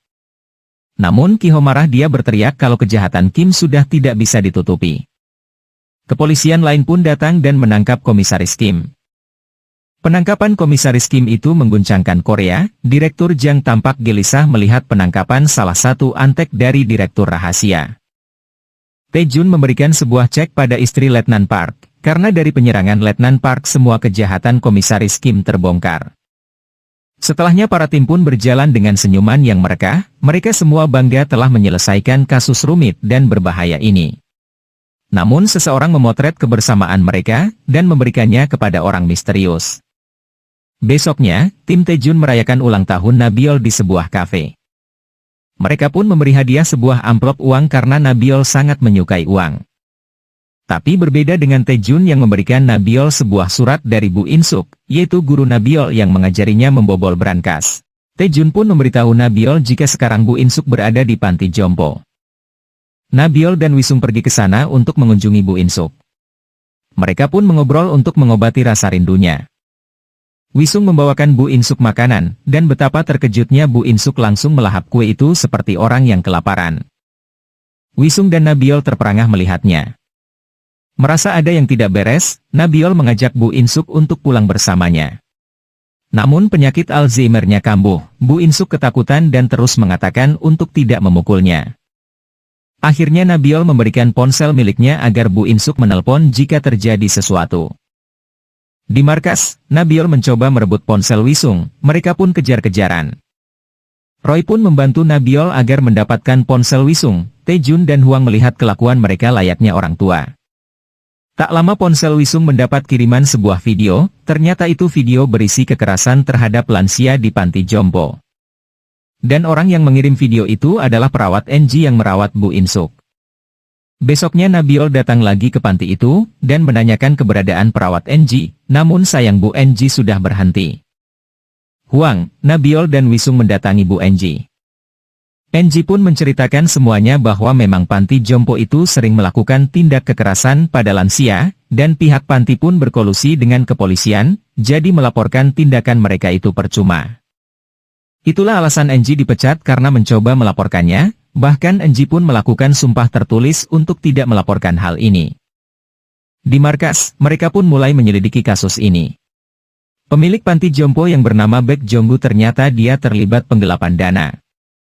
Bahkan dari catatan data, Wisung memberitahu bahwa Baek Jong-gu memperkerjakan dokter dan perawat palsu di panti jompo itu, untuk biaya yang lebih murah.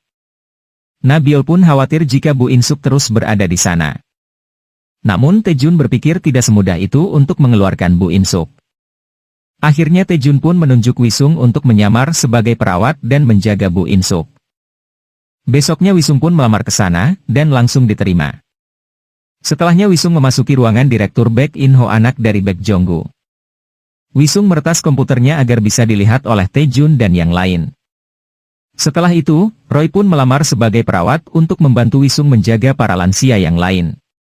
Sedangkan Hwang bertugas untuk merayu Baek Jong-gu yang sudah tua bangka yang dicap sebagai playboy. Di panti jompo, Roy terlihat menikmati perannya sebagai perawat. Tak lama dari itu Tae-jun pun datang, berpura-pura sedang menjenguk ibunya, seorang wanita tua yang mengidap penyakit demensia, jadi wanita itu pun menganggap jika Tae-jun memang putra aslinya.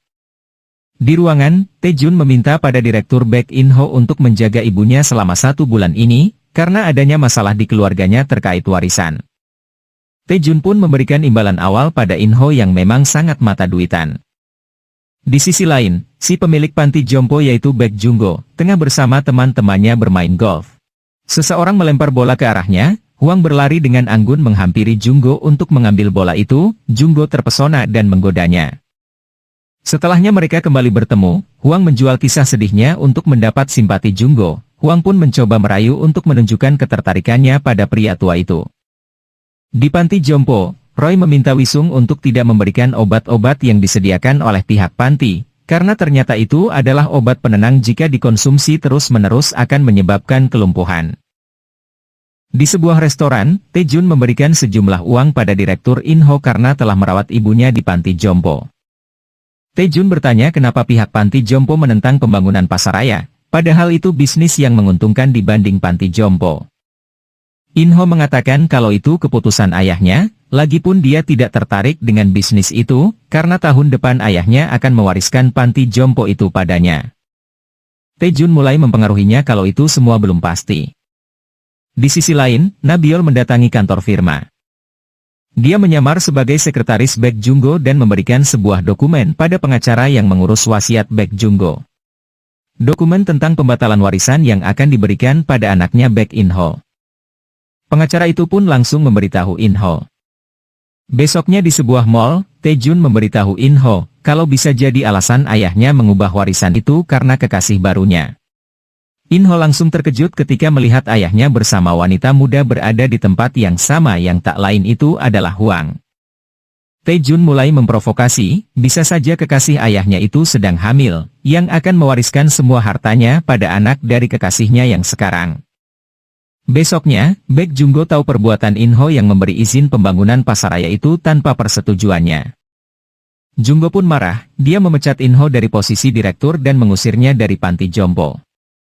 Setelahnya Baek Jungpo pun diculik oleh orang suruhan In-ho. Penculikan itu tidak mengganggu rencana Taejun dan tim, karena Baek In-ho sudah masuk ke perangkap mereka, untuk melanjutkan pembangunan dan menutup panti jompo. Besoknya, para wali pun mulai menjemput orang tua mereka begitupun dengan Nabiol yang menjadi wali untuk Bu In-suk. Namun data tertulis bahwa Bu In-suk dilarang pulang. Di sisi lain, Roy mengikuti perawat lain yang membawa makanan ke ruang bawah tanah. Ternyata itu tempat penyekapan Baek Junggo. Roy memberitahu tim, lalu menghampiri Junggo. Roy memberi penawaran menarik, dia meminta sejumlah uang lalu dia akan membebaskan Junggo dari tempat itu. Junggo pun setuju, dia membawa Roy ke ruangan berangkasnya. Namun Junggo mendorong Roy dan kabur. Nabiol pun datang dengan senang hati akan membuka berangkas itu dengan mudah. Setelahnya, Taejun menelpon Wisung memintanya untuk mengecek sesuatu. In-ho mendaftarkan asuransi jiwa untuk pasien yang tidak memiliki keluarga seperti Bu In-suk, bahkan In-ho pun mendaftarkan asuransi kebakaran untuk panti jomponya. Wisung dan Roy pun memeriksanya. Dan ternyata benar, kamera pengawas sudah mati dan penyiram pemadam api pun sudah tidak berfungsi. Taejun pun yakin, Baek In-ho akan membakar panti jompo beserta para pasien yang tidak memiliki keluarga, untuk mengklaim asuransi mereka. Jadi itulah alasannya mengapa Nabiol tak bisa membawa Bu In-suk pulang karena tidak terdaftar sebagai keluarga yang sah. In-ho pun memerintah ketua perawat untuk membakar panti jompo dan membuatnya seakan-akan seperti kecelakaan. Di malam itu, Taejun dan Roy menyamar sebagai perawat dan kaki tangan In-ho. Lalu In-ho membawa mereka ke tempat penyekapan ayahnya, yang mana sang ayah sudah kabur. Taejun dan Roy pun langsung mengunci In-ho yang berada di dalam. Sedangkan Wisung mencoba mencegah gas yang bocor. Nabiol membangunkan pasien satu persatu namun dia cukup kewalahan. Beruntungnya Enji datang membantu membangunkan para lansia. Setelahnya, Junggo berniat untuk mengambil hartanya di brankas, namun sayangnya itu sudah kosong dan menyangka kalau itu perbuatan In-ho. Taejun datang dan langsung menangkap Junggo terkait dugaan korupsi. Lalu, Taejun, Roy dan Wisung mengubah basement itu menjadi ruang interogasi untuk menipu In-ho.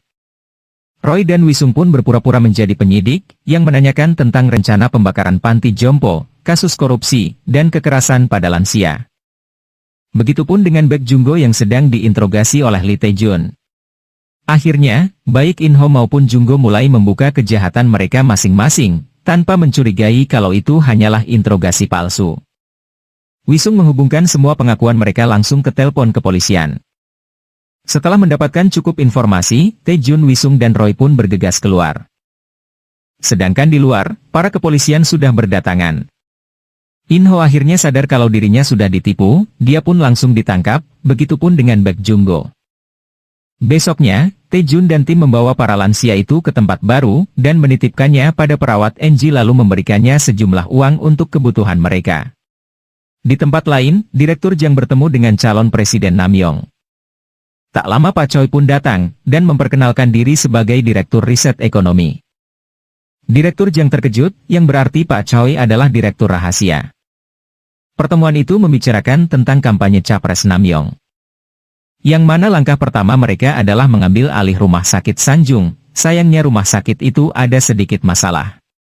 Di rumah sakit Sangjung, seorang dokter muda yang bernama Dr. Jung, terlihat begitu gelisah, lalu dia pun menulis di situs web tentang kesalahan fatal rumah sakitnya, yang membuat salah satu pasien anak pengidap kanker meninggal dunia. Di markas, para tim tengah bersantai sambil mengobrol hangat. Tak lama Tae-jun pun datang dan memberikan pekerjaan pada penjahat-penjahat asuhannya itu.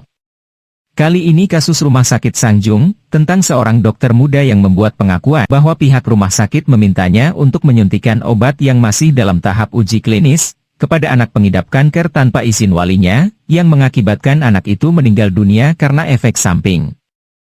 Dan pihak rumah sakit menggugat Dr. Jung atas pencemaran nama baik. Mereka membahas kasus ini secara detail. Rencana mereka hanyalah membuktikan di pengadilan bahwa obat itu memang diberikan secara ilegal kepada pasien. Beruntungnya Dr. Jung sebagai terdakwa mendaftarkan sidang itu sebagai sidang juri. Para tim pun menatap ke arah Huang untuk menjadi salah satu juri di sidang itu. Huang pun melakukan wawancara juri itu, dia menyamar sebagai wanita yang tengah mengandung. Dan Huang berhasil terpilih menjadi kandidat juri. Sedangkan di markas, para tim mencoba menganalisa para juri yang terpilih. Dan mereka menemukan satu juri yang mencurigakan, sepertinya juri itu sudah disuap oleh pihak rumah sakit Sangjung. Seperti biasa, penyamaran Huang sudah lengkap dengan earphone dan kacamata lensa, agar tim bisa memantau persidangan dari markas. Sidang pun berlangsung, kasus Dr. Jung yang digugat oleh rumah sakit Sangjung, atas dakwaan pencemaran nama baik dengan menyebarkan informasi palsu. Tae-jun menatap penuh kesal pada Dr. Minju yang hadir di persidangan, yaitu dokter yang dulu menyarankan obat Asana padanya, dan memberikan alamat rumah sakit milik Soma. Jaksa penuntut mulai menyudutkan Dr. Jung, karena menyebarkan informasi palsu yang membuat reputasi rumah sakit Sangjung menjadi hancur. Padahal Jin-woo meninggal karena penyakitnya, bukan karena efek samping obat. Dr. Jung pun memberikan kesaksiannya. Di mana di hari itu, dia diminta oleh Dr. Minju untuk memberikan obat yang masih dalam tahap uji klinis kepada Jin-woo. Minggu pertama keadaannya mulai membaik, namun pada akhirnya Jin-woo hanya bertahan di minggu keempat. Dr. Jung pun mengatakan, kalau Dr. Minju tahu obat itu tidak stabil, tapi tetap memaksa menyuntikkan ke tubuh Jin-woo. Di persidangan, Huang melihat dengan jelas bahwa jaksa memakai earphone seperti Huang. Lalu Isung mencari tahu, dan ternyata benar, jaksa itu memakai earphone dan berkacamata lensa sama seperti Huang. Yang berarti jaksa itu dikendalikan oleh seseorang. Dan fakta terungkap, orang yang mengendalikan perkataan dan bahasa tubuh jaksa adalah Pak Choi sang direktur rahasia. Di sisi lain, Roy menyamar sebagai perawat rumah sakit Sanjung, dia bertugas mencari info tentang Dr. Jung. Sedangkan Nabil dia menyelinap ke ruangan Dr. Minju. Nabil berhasil menemukan sebuah berkas kontrak kerja sama rumah sakit dengan perusahaan farmasi biomedikal. Tae-jun yang berada di markas pun yakin, jika obat yang disuntikan pada Jin-woo adalah obat Asana, pihak rumah sakit mencoba menjadikan Jin-woo subjek percobaan sama seperti San-kyu dulu. Namun sayangnya berkas itu tidak bisa dijadikan bukti karena mereka mendapatkannya secara ilegal. Di persidangan, pengacara Dr. Jung membela kalau kliennya mengekspos peristiwa ini agar tidak ada korban yang lain, meskipun ini mempertaruhkan karir Dr. Jung di kedokteran. Para juri pun mulai tergugah dengan argumen pengacara yang menilai Dr. Jung begitu mengagumkan. Pak Choi yang memantau meminta jaksa untuk memberikan serangan balik. Dr. Minju pun memberikan kesaksiannya, bahwa setelah kematian Jin-woo, pihak rumah sakit menghukum Dr. Jung yang bertanggung jawab atas kematian Jin-woo. Namun Dr. Jung mengancam akan membalas Dr. Minju. Itulah kesaksian Dr. Minju yang langsung dibantah oleh Dr. Jung. Melihat terdakwa sudah emosi, Pak Choi menginstruksikan untuk kembali menyerang Dr. Jung. Jaksa pun membahas kesehatan mental Dr. Jung yang sering mengalami kecemasan parah, bahkan berdelusi. Pengacara keberatan karena faktor ini tidak berkaitan dengan gugatan rumah sakit. Namun tetap saja juri sudah menganggap Dr. Jung sebagai seseorang yang memiliki penyakit mental. Akhirnya sidang pun ditunda.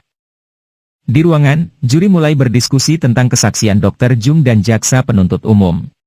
Dan benar saja, laki-laki yang bernama Boy ini sudah disuap oleh pihak rumah sakit. Dia selalu memprovokasi juri lain dengan menyudutkan Dr. Jung. Beruntungnya Huang selalu menyudutkan setiap perkataan Boy. Di sebuah gedung, Wisung melacak sinyal orang yang mengendalikan jaksa. Dia pun berhasil menemukan sinyal yang bergelombang kuat di gedung tua itu. Namun sayangnya ruangan itu hanya berisi sebuah mesin yang menghubungkan sinyal ke tempat lain. Tae-jun pun meminta Wisung untuk memotong sinyal itu, dan meretasnya agar mereka bisa mengetahui percakapan antara jaksa dan atasannya. Dr. Minju dan jaksa optimis akan memenangkan sidang. Kejeniusan Wisung berhasil memutuskan sinyal itu, yang membuat koneksi antara jaksa dan Pak Choi terhenti. Tak hanya di situ, Wisung meretas lensa kamera jaksa itu, sehingga terlihatlah siapa orang yang berada di balik jaksa. Tae-jun melihat ke arah monitor, dia melihat video Pak Choi yang sedang menginstruksi jaksa. Tae-jun terkejut sampai tak merespon perkataan Wisung dan Huang. Ternyata Choi lah orang yang dulu dibicarakan Soma sebagai orang yang berkuasa, yang menjebak Tae-jun atas pencurian itu. Di tempat lain, Choi bertemu dengan Minju dan jaksa. Ternyata, Choi adalah investor terbesar di rumah sakit Sanjung, jadi itulah alasan Minju mengikuti semua perintahnya. Dan Choi juga adalah orang yang mengembangkan obat Asana itu dan menguji cobakannya secara ilegal kepada pasien anak di rumah sakit Sanjung, termasuk pada San Kyu anak Tae-jun. Choi negasin kepada antek-anteknya itu, untuk memenangkan persidangan ini, dan jangan sampai efek samping obat Asana terungkap, karena itu akan membuat saham biomedical jatuh dan rugi miliaran dolar. Sementara itu, Tae-jun masih tak bergairah, dia masih tak menyangka teman kecilnya melakukan hal itu padanya. Di ruangan juri, Yura panik karena kalung kesayangannya tiba-tiba menghilang. Lalu juri lain pun menemukan kalung itu terjatuh dari saku Boy, yaitu juri yang disuap oleh pihak RS. Para juri pun langsung menuduh Boy adalah pencuri. Tentu saja ini semua kelakuan Huang, agar si juri suap itu dikeluarkan dari kandidat juri. Sedangkan di rumah sakit, Roy dan Nabiol menghampiri perawat Bulan, yaitu seseorang yang menyuntik Jinwoo sebelum Jinwoo meninggal. Choi menyuruh bawahannya untuk menghentikan perawat Bulan agar tidak datang ke persidangan untuk menjadi saksi. Dan benar saja, perjalanan mereka pun dihalangi oleh orang suruhan Pak Choi. Tapi beruntungnya Nabiol dan Bulan berhasil datang tepat waktu. Sedangkan Tae-jun yang galau tidak diketahui keberadaannya di mana. Sidang pun kembali dilanjutkan, dan Pak Choi menghadiri sidang secara langsung. Bulan mulai bersaksi, kalau dia menyuntikkan obat berupa cairan berwarna biru, yang dilabeli dengan huruf A.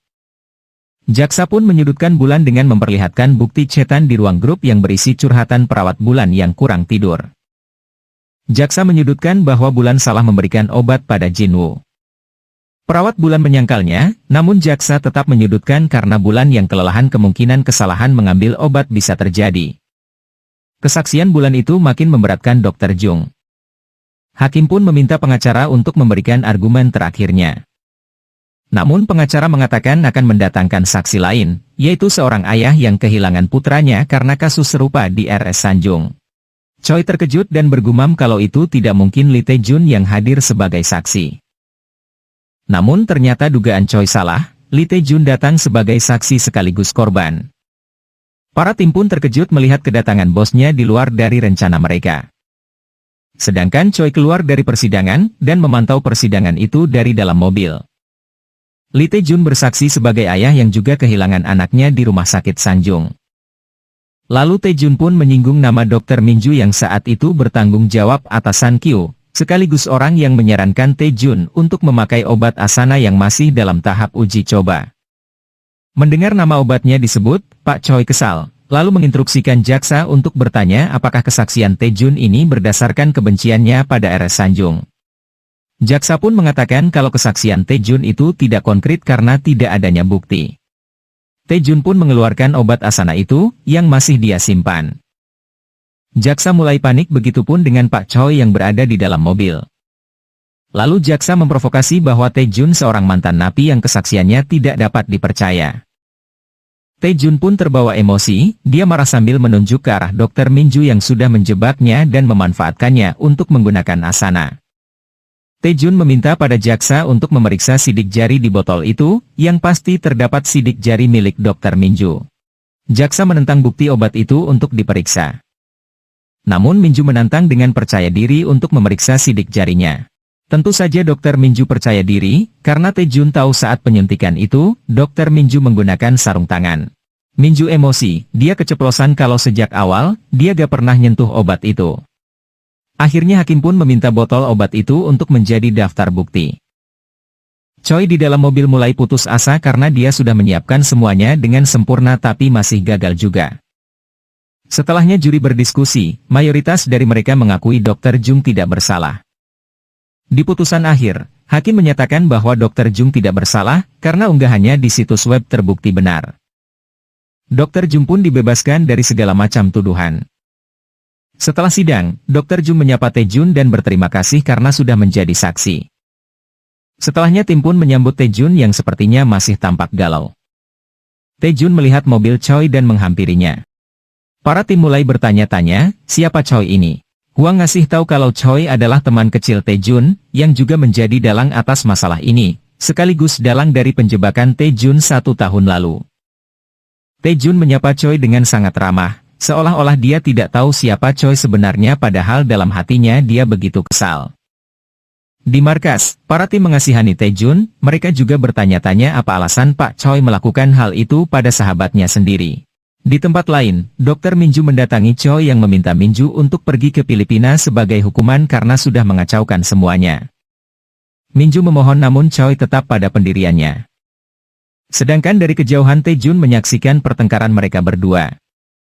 Lalu dia menelpon Minju dan mengajaknya bekerja sama. Minju setuju akan memberikan bukti kejahatan Pak Choi, yang ternyata kasus ini tak hanya melibatkan biomedical dan RS Sanjung, tapi ini juga melibatkan calon presiden Namyong. Besok malamnya, Taejun membuat janji dengan Minju di persimpangan jalan. Minju pun datang, dan sudah membawakan bukti yang dia janjikan. Namun sebuah truk menabraknya dan langsung mengangkut tubuh Minju. Taejun yang melihat dari kejauhan dia terkejut dan begitu panik. Dengan rasa tak karuannya, dia datang ke markas. Wisung memberitahu penemuan barunya tentang Pak Choi. Namun Taejun meminta pada anak buahnya untuk menghentikan kasus ini, karena Choi lebih berbahaya dari dugaan mereka. Para tim mencoba meyakinkan Taejun. Taejun memberitahu bahwa Dr. Minju sudah mati, yang pasti itu adalah perbuatan Choi. Taejun yakin bahwa timnya sudah menjadi sasaran Choi, karena Choi kalah dari persidangan yang membuatnya rugi besar. Taejun pun membubarkan tim, dan meminta mereka untuk bersembunyi dan tak saling menghubungi demi keamanan mereka masing-masing. Taejun juga berniat untuk kembali bekerja di perusahaan asuransi. Tim hanya terdiam namun mereka menuruti keputusan Taejun.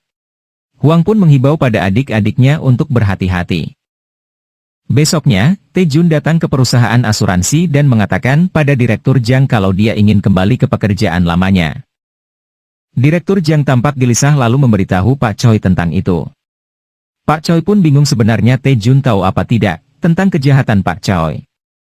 Lalu Pak Choi meminta pada Direktur Jang untuk mengawasi Taejun di kantor. Di sisi lain, Roy, Nabiol, Wisung dan juga Huang tengah menjalani aktivitas mereka masing-masing, dan benar saja kegiatan mereka dipantau oleh orang suruhan Pak Choi. Di sebuah restoran, Pak Choi, Direktur Jang dan Capres Nam tengah berdiskusi tentang rencana kampanye selanjutnya. Choi meminta pada Capres Namyong dan juga Direktur untuk mengikuti perintahnya agar tidak terjadi kesalahan lagi. Kali ini Choi akan mengambil alih konstruksi Misa. Di apartemen, Taejun mengumpulkan informasi tentang Choi dan antek-anteknya. Besoknya di kantor, Taejun menangani kasus tentang konstruksi Misa yang kehilangan berangkasnya dan mengurus pencairan asuransi. Ternyata obrolan Taejun dan bawahannya itu disadap oleh Direktur Jang.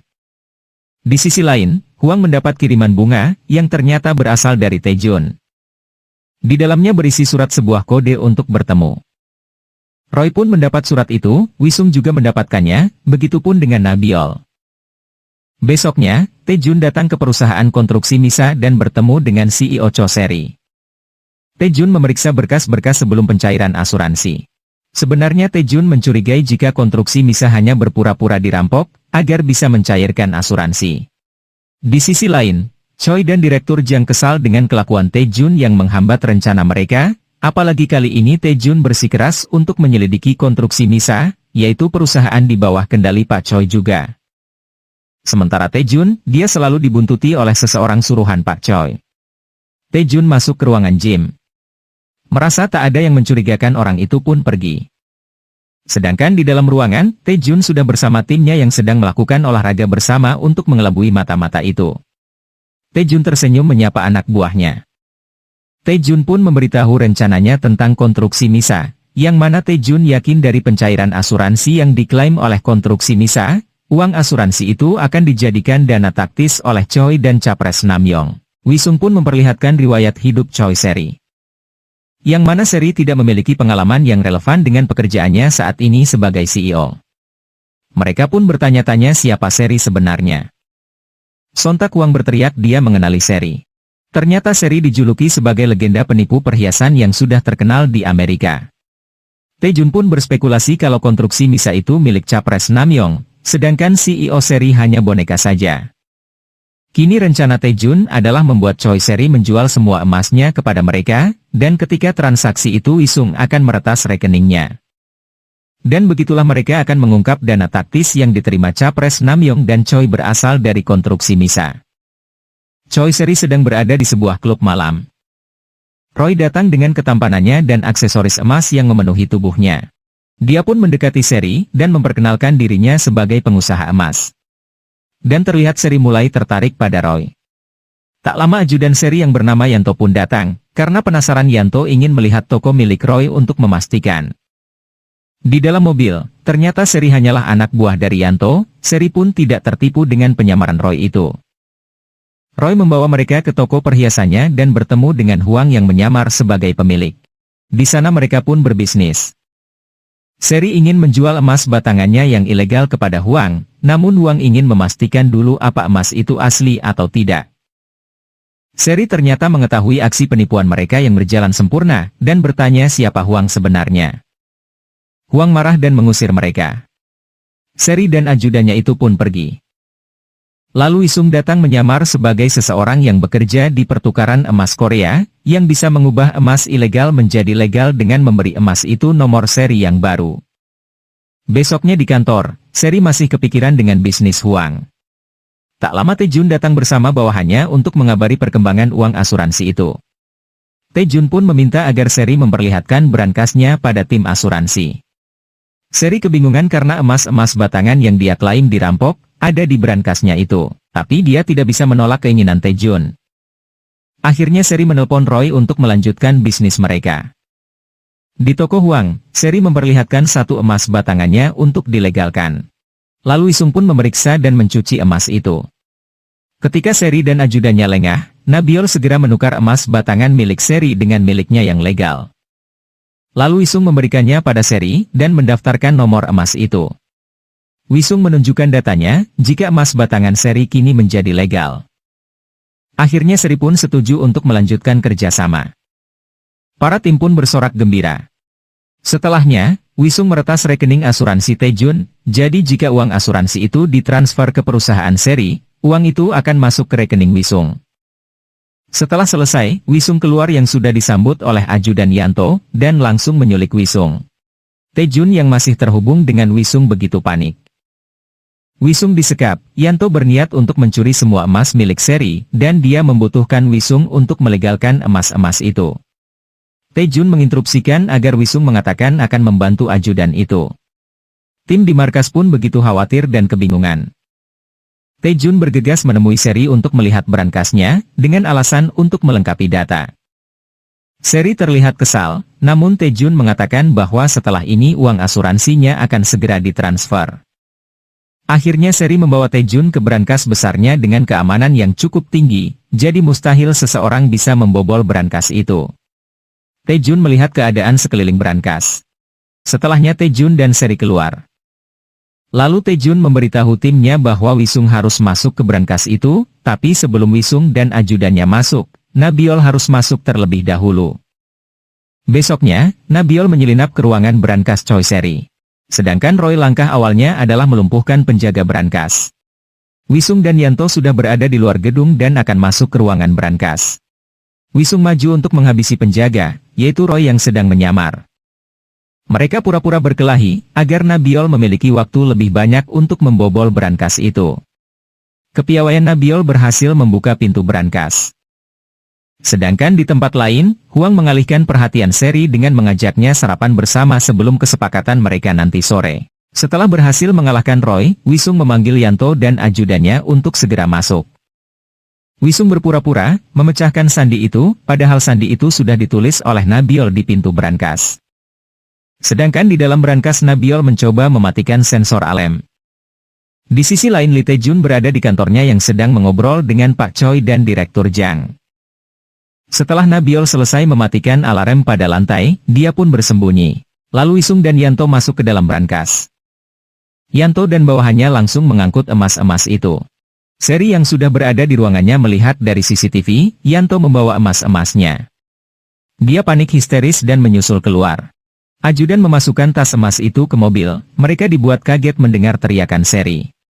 Sontak Wisung langsung mengendarai mobil itu seorang diri meninggalkan ajudan. Mereka pun panik dan langsung mengikuti mobil Wisung. Dan Yanto berhasil menyalip mobil Wisung. Namun ternyata mobil yang mereka salip itu adalah mobil milik Tae-jun. Seri dan Yanto kaget, Yanto kesal dan bertanya di mana emas itu. Seri panik membisikkan pada Yanto kenapa dia membahas emas yang mereka klaim hilang. Yanto marah dan membuka paksa bagasi Tae-jun yang memang kosong. Tae-jun langsung bertanya, apakah emas yang dimaksud adalah emas yang hilang yang sudah diklaim asuransinya. Ternyata saat Wisung mengendarai mobilnya, Roy sudah siap menghalangi mobil yang dikendarai Seri. Saat itulah, Tae-jun yang mengendarai mobil yang sama dengan Wisung mengelabui Seri dan ajudan. Di sisi lain, Wisung yang sudah bebas dari sekapan Yanto, dia langsung memeluk Huang dan Roy karena semalam dia begitu ketakutan. Nabiol juga berhasil keluar dari brankas itu, dia yang mengkhawatirkan keadaan Wisung langsung berlari ke arahnya, dan memarahi Wisung.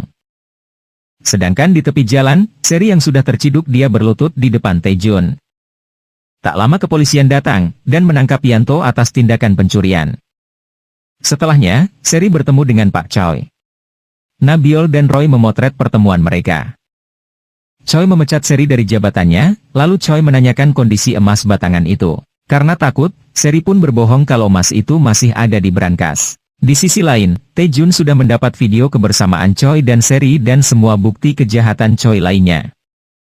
Dia berniat untuk memberitakannya. Sementara tim, mereka mendapat pesan dari Tae-jun yang mengajak mereka bertemu di suatu tempat. Tim khawatir dan pergi ke sebuah gedung tua yang kosong. Tetapi Tae-jun berada di kantornya, melalui earphone yang selalu terhubung dengan tim. Tiba-tiba Pak Choi terhubung dengan Tae-jun, dan mengatakan bahwa dia sudah menyekap anak buah Tae-jun. Ternyata saat bertemu dengan Seri, Choi mengetahui kalau emas-emas batangan itu sudah hilang. Seri pun menceritakan tentang pencucian emas ilegal itu. Dari situ Choi tahu kalau semua ini ulah Tae-jun dan timnya. Sedangkan di gedung tua, para tim sudah dikurung. Mereka berusaha mencari jalan keluar tapi nihil. Mereka pun menemukan perangkat bom yang siap meledak yang membuat para tim makin ketakutan. Tae-jun panik dan sangat marah, lalu dia mendatangi kantor Choi. Choi meminta pada Tae-jun untuk menyerahkan semua bukti kejahatan Choi yang Tae-jun miliki, kalau tidak, semua anak buah Tae-jun akan lenyap. Tae-jun bertanya kenapa Choi tega ngelakuin ini semua. Choi mengatakan kalau selama ini dia iri pada Tae-jun. Tapi akhir-akhir ini Tae-jun adalah bidak catur yang paling berguna untuk Choi.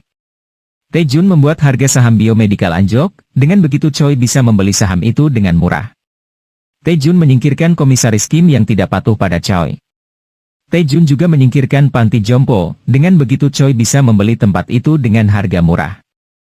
Jadi semua yang Tae-jun dan tim lakukan, membuka peluang Choi semakin berkuasa. Tapi kini Choi berniat menyingkirkan Tae-jun dan tim, karena Tae-jun berniat melaporkan kejahatan Choi. Tae-jun tak ada pilihan, akhirnya dia bersepakat untuk menghapus bukti kejahatan Choi, asalkan anak buahnya dibebaskan. Tae-jun dan para bodyguard Choi mendatangi gedung tua itu. Tae-jun meminta agar anak buahnya dikeluarkan dulu, barulah dia akan memusnahkan file itu. Namun Choi menolak, ini bukan sesuatu hal yang bisa dinegosiasi. Tae-jun pun menantang bahwa dari situasi ini yang paling dirugikan adalah Choi, karena jika Tae-jun mempublis bukti itu, kerja keras Choi akan berakhir, termasuk pencalonan presidennya nanti. Tae-jun lalu meminta kunci gedung, dan dia menuliskan sebuah password web letak file itu berada. Lalu Tae-jun bergegas membuka pintu itu. Tapi dari kejauhan Choi berteriak akan meledakkan gedung. Namun tak lama, Ki-ho dan rekan polisi lainnya pun datang, yang membuat Choi dan para bodyguard langsung meninggalkan lokasi. Para tim berhasil keluar dengan selamat dan langsung memeluk Tae-jun. Ki-ho bertanya apa yang sudah terjadi. Lalu mereka membawa Ki-ho ke mobil van-nya. Di sana mereka menceritakan bahwa Choi adalah dalang dari masalah yang menimpa Tae-jun. Ki-ho terkejut tak percaya. Jadi beberapa hari sebelumnya, Tae-jun memberikan sebuah alat GPS yang sudah dia pasang di mobil van. Jika dia mengirimkan sinyal itu, Tae-jun ingin Ki-ho datang bersama kepolisian. Di markas, para tim kesal mendengar apa yang sudah mereka lakukan justru membuka peluang Choi untuk semakin berkuasa. Kini rencana mereka adalah menggagalkan Capres Namyoong dalam pemilihannya, karena Capres Namyoong berada di bawah kendali Pak Choi. Di bandara, Choi menjemput rekan bisnis asingnya yang bernama Eddie. Mereka sedang berbisnis untuk suatu proyek yang besar. Besoknya, Wisung memberitahu penemuannya tentang 2 orang peneliti biomedikal yang mati secara misterius. Sebelum kematiannya, mereka sama-sama menghubungi Pak Seo, seorang manajer penelitian biomedikal. Tapi kini Pak Seo pun hilang tanpa jejak. Roy dan Nabil langsung mendatangi kediaman Pak Seo. Karena tak kunjung ada jawaban, mereka masuk ke dalam, dan melihat Pak Seo yang sudah tewas. Para tim terkejut melihat dari monitor. Roy pun memberitahu kalau ini adalah pembunuhan yang disamarkan sebagai serangan jantung. Roy dan Nabil pun kembali ke markas. Para tim kebingungan untuk menemukan penyebab kematian 2 peneliti itu, dan motif dari pembunuhan Pak Seo. Akhirnya tim meminta bantuan Ki-ho. Ki-ho terkejut melihat markas rahasia mereka. Di sana tim meminjam laptop Ki-ho untuk melihat beberapa data. Wisung menemukan sebuah fakta bahwa sudah ada 5 orang yang tewas yang bekerja di bidang medis. Dan 5 orang yang meninggal itu pernah mengikuti seminar tentang penyakit menular yang disponsori oleh farmasi biomedikal. Mereka langsung bertanya-tanya apa rencana biomedikal, mungkinkah mereka mengembangkan virus menular, untuk menjual obat baru. Lalu Wisung mengecek kamera dashboard dari mobil Pak Seo. Terlihat Pak Seo sering mengunjungi satu gedung yang mana gedung itu tidak didaftarkan. Ki-ho lalu mengecek dari datanya, jika sertifikat bangunan gedung itu milik seseorang bernama Mayang, dia adalah istri dari CEO biomedikal. Merasa ada yang tak beres, Tae-jun berniat mengecek lokasi, namun para tim khawatir dan memaksa ikut dengan Tae-jun. Mereka sampai ke gedung itu dan masuk ke dalam. Di dalam terlihat seperti lab dan terdapat peralatan bekas penelitian. Mereka menemukan sebuah berkas penelitian, di mana mereka yakin kalau biomedikal mengembangkan virus influenza yang menular. Karena banyaknya peneliti yang mati, tim yakin bahwa virus itu sukses dikembangkan. Roy pun menemukan daftar berkas peneliti, dan ada 1 peneliti yang mereka ketahui. Setelahnya Wisung memeriksa peneliti itu yang bernama Hong Seong. Kematian Seong belum didaftarkan yang berarti dia masih hidup, dan kemungkinan nyawanya kini terancam. Wisung berhasil melacak keberadaan Seong yang sepertinya sedang dalam bahaya. Dan benar saja, Seong tengah dikejar-kejar oleh beberapa bodyguard. Roy dan Nabil yang sudah mendapat titik lokasi Seong, bergegas menyelamatkannya. Seong sudah tersudut, dia hendak disuntikan racun. Namun beruntungnya Roy datang tepat waktu dan menghabisi bodyguard itu.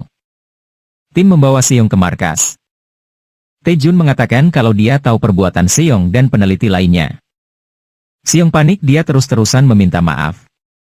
Di sisi lain, perusahaan biomedikal melakukan konferensi pers. Mereka mengumumkan bahwa virus yang mereka ciptakan, sudah dicuri oleh seseorang. Para media memborbardir CEO dengan beberapa pertanyaan, karena virus itu bisa menyebabkan kematian. Biomedikal berjanji akan bertanggung jawab dengan masalah ini, dengan mengembangkan vaksin yang ampuh. Para tim yang mendengar berita itu tak habis pikir, bagaimana bisa biomedikal menakut-nakuti masyarakat demi menjual obat barunya. Dan dalang dari ini semua adalah Choi dan rekan bisnis asingnya Eddie, dengan begitu saham biomedikal akan naik, dan penjualan obat akan meningkat tiap harinya. Di markas, Seong kesal karena dituduh sebagai kaki tangan teroris yang mencuri virus itu.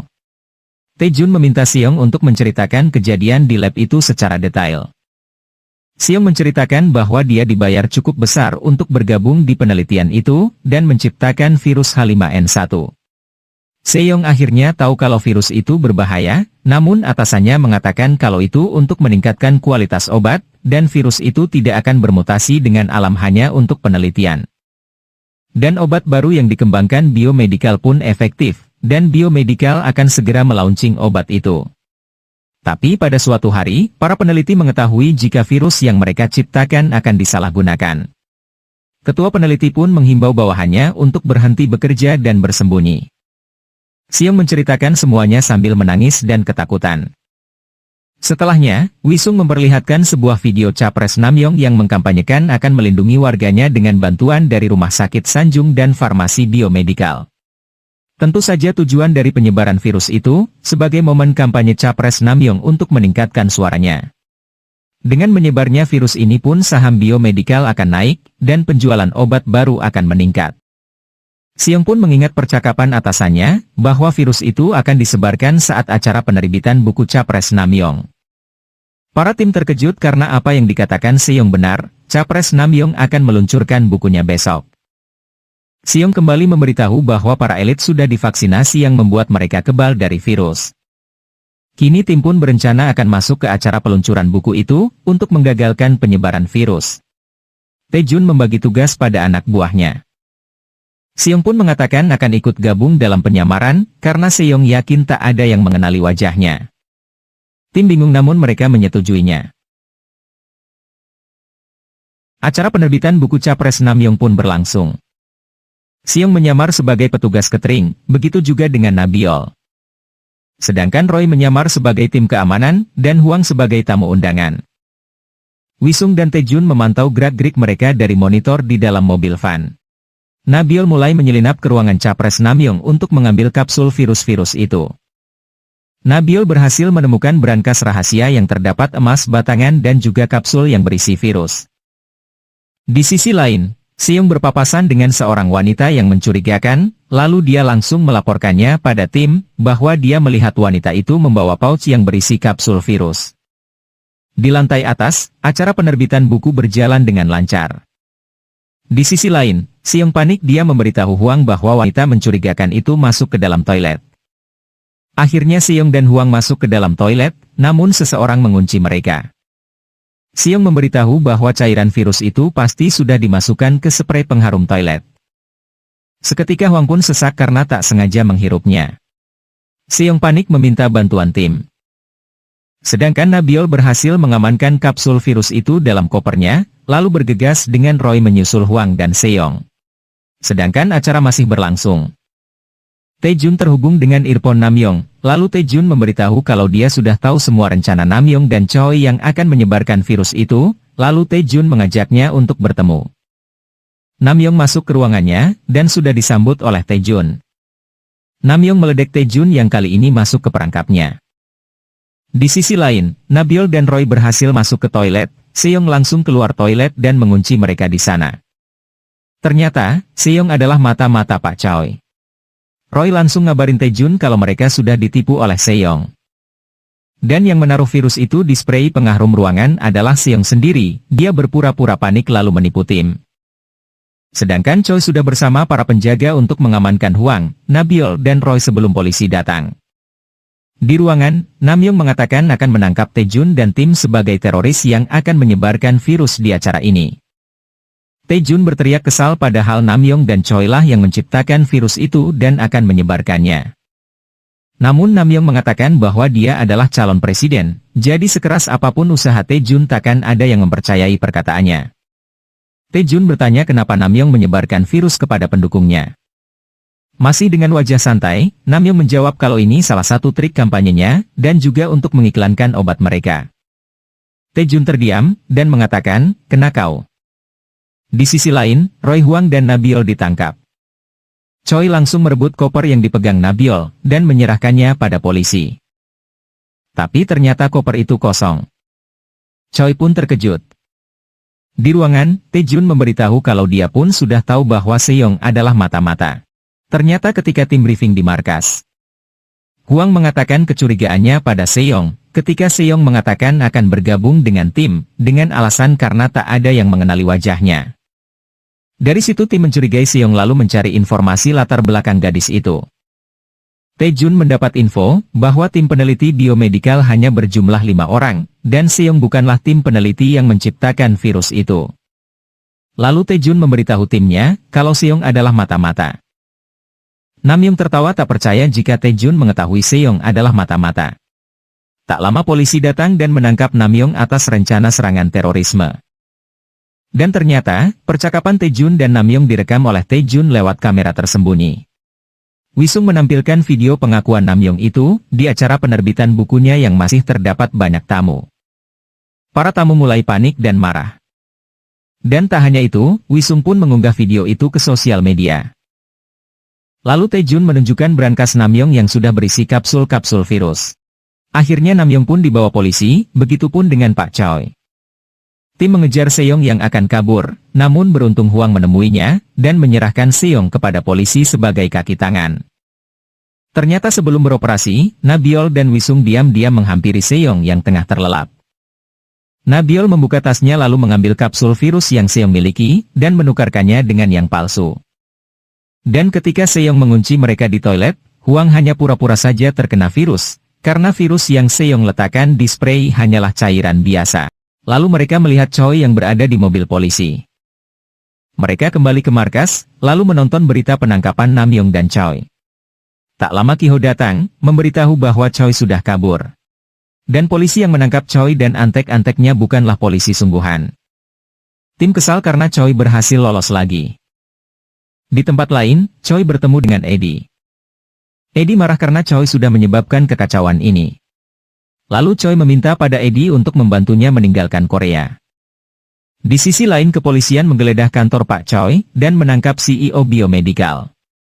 Di ruang interogasi, CEO Jung mengatakan kalau dia hanya boneka, dan yang mengendalikan biomedikal adalah Pak Choi. Setelah CEO Jung dibebaskan, Taejun dan tim pun mulai mengikutinya, untuk mendapatkan informasi keberadaan Pak Choi.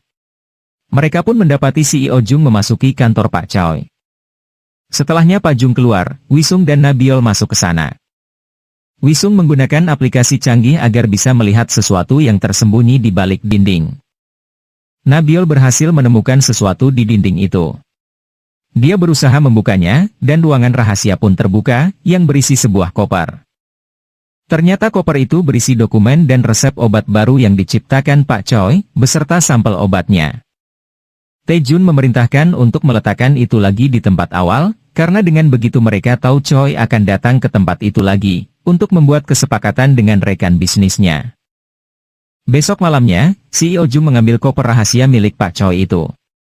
Tim Taejun langsung mengikutinya dan menyalip mobil CEO Jung, lalu menyeret Pak Jung untuk masuk ke van mereka. Para tim menanyakan keberadaan Pak Choi, dan mereka menyamar sebagai kepolisian. Setelahnya, Taejun menyabotase pertemuan Choi dan Pak Jung, dan Taejun pun sudah membawa koper rahasia itu. Para tim dan Kiho memantau Taejun lewat monitor di dalam mobil van. Ternyata yang datang adalah Eddie beserta bodyguard-nya. Taejun bertanya siapa mereka. Lalu Eddie meminta koper yang asli untuk diserahkan padanya, sambil mengancam Taejun dengan pistol. Tim panik, akhirnya Roy dan kepolisian lain datang. Roy menyerahkan koper asli itu, lalu Eddie dan bodyguard pun meninggalkan lokasi. Para tim langsung memastikan keadaan Taejun.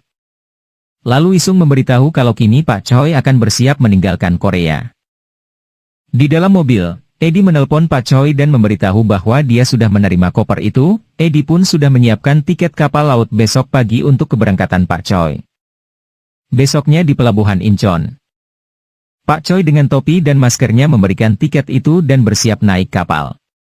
Dan dengan bangganya dia mengatakan kalau Taejun tak bisa menangkapnya sampai kapanpun. Terkejutnya, Taejun langsung membuka penyamarannya. Ternyata saat Eddie menelpon Pak Choi, tim memasang alat penyadap di mobil Eddie sehingga tim bisa tahu percakapan Eddie dan Pak Choi. Karena kesal Taejun pun memukul Pak Choi. Choi yang akan kabur langsung dicegat oleh Nabiol dan juga Roy. Wisung pun ikut-ikutan memukul Pak Choi, begitupun dengan Huang yang juga melampiaskan kekesalannya, karena selama ini mereka dibuat kesal oleh perbuatan Pak Choi. Akhirnya Pak Choi ditangkap. Kiho pun marah kenapa Choi begitu tega melakukan itu pada Taejun. Para tim begitu senang melihat si berdebah sudah ditangkap. Berpindah ke bandara, Eddie dan para bodyguard bersiap meninggalkan Korea. Di markas, Wisung begitu lega akhirnya pertarungan panjang ini berakhir, begitupun dengan Roy dan juga Taejun yang merasa bangga dan senang. Tak lama Nabiol dan Hwang datang membawa koper. Ternyata ketika di bandara, Eddie dihampiri oleh Hwang. Hwang menyapanya sok akrab, tapi Eddie marah dan meminta bodyguardnya untuk mengusir Hwang. Ketika Eddie lengah, Nabiol menukar koper milik Eddie. Kini di markas, mereka berhasil mendapatkan koper berisi dokumen dan resep obat baru biomedikal yang bernilai sangat tinggi. Mereka pun berencana menjual obat itu. Besoknya, Taejun dan tim mengunjungi rumah Abu San-kyu. Taejun mengingat kebersamaannya bersama San-kyu, dan dia terlihat begitu sedih. Kini masing-masing dari mereka akan merencanakan liburan, lalu melanjutkan tim mereka untuk memberantas para bedebah lainnya. Di sisi lain, Pak Choi berada di mobil tahanan. Pria bertubuh kekar yang ada di belakangnya mencekik leher Choi dengan tangannya.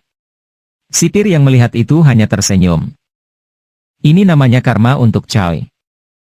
Beberapa hari kemudian, di sebuah kafe, terlihat Taejun dan Hwang tengah bermesraan sebagai sepasang kekasih. Mereka bertengkar yang membuat Hwang histeris ditinggalkan Taejun. Tak lama pria tua kaya raya menghampiri Hwang dan mencoba menghiburnya, ternyata itu target tim selanjutnya. Sedangkan di mobil van, komputer mereka mendapat sebuah warning, yang membuat Taejun dan Roy kembali ke markas untuk memastikan, namun ternyata markas mereka sudah berantakan. Tak lama, Hwang, Nabiol dan Wisung datang yang juga panik melihat keadaan markas. Nabiol langsung memeriksa berangkasnya yang juga sudah dibobol. Komputer mereka diretas oleh seseorang, dan memutarkan audio yang mengatakan, bahwa dia memiliki semua bukti kejahatan Taejun dan tim, bahkan orang itu pun mengamankan semua uang dan emas mereka. Orang misterius itu meminta pada Taejun dan tim, untuk terbang ke Thailand mencari buku hitam. Jika tidak, dia akan menyerahkan semua bukti kejahatan mereka kepada polisi. Tim kebingungan siapa orang misterius ini. Namun mereka pun bertekad akan menyelesaikan misi di Thailand untuk menemukan buku hitam, dan membuat orang misterius itu akan membayar mahal, karena sudah mempermainkan mereka. Film pun selesai, terima kasih sudah menonton.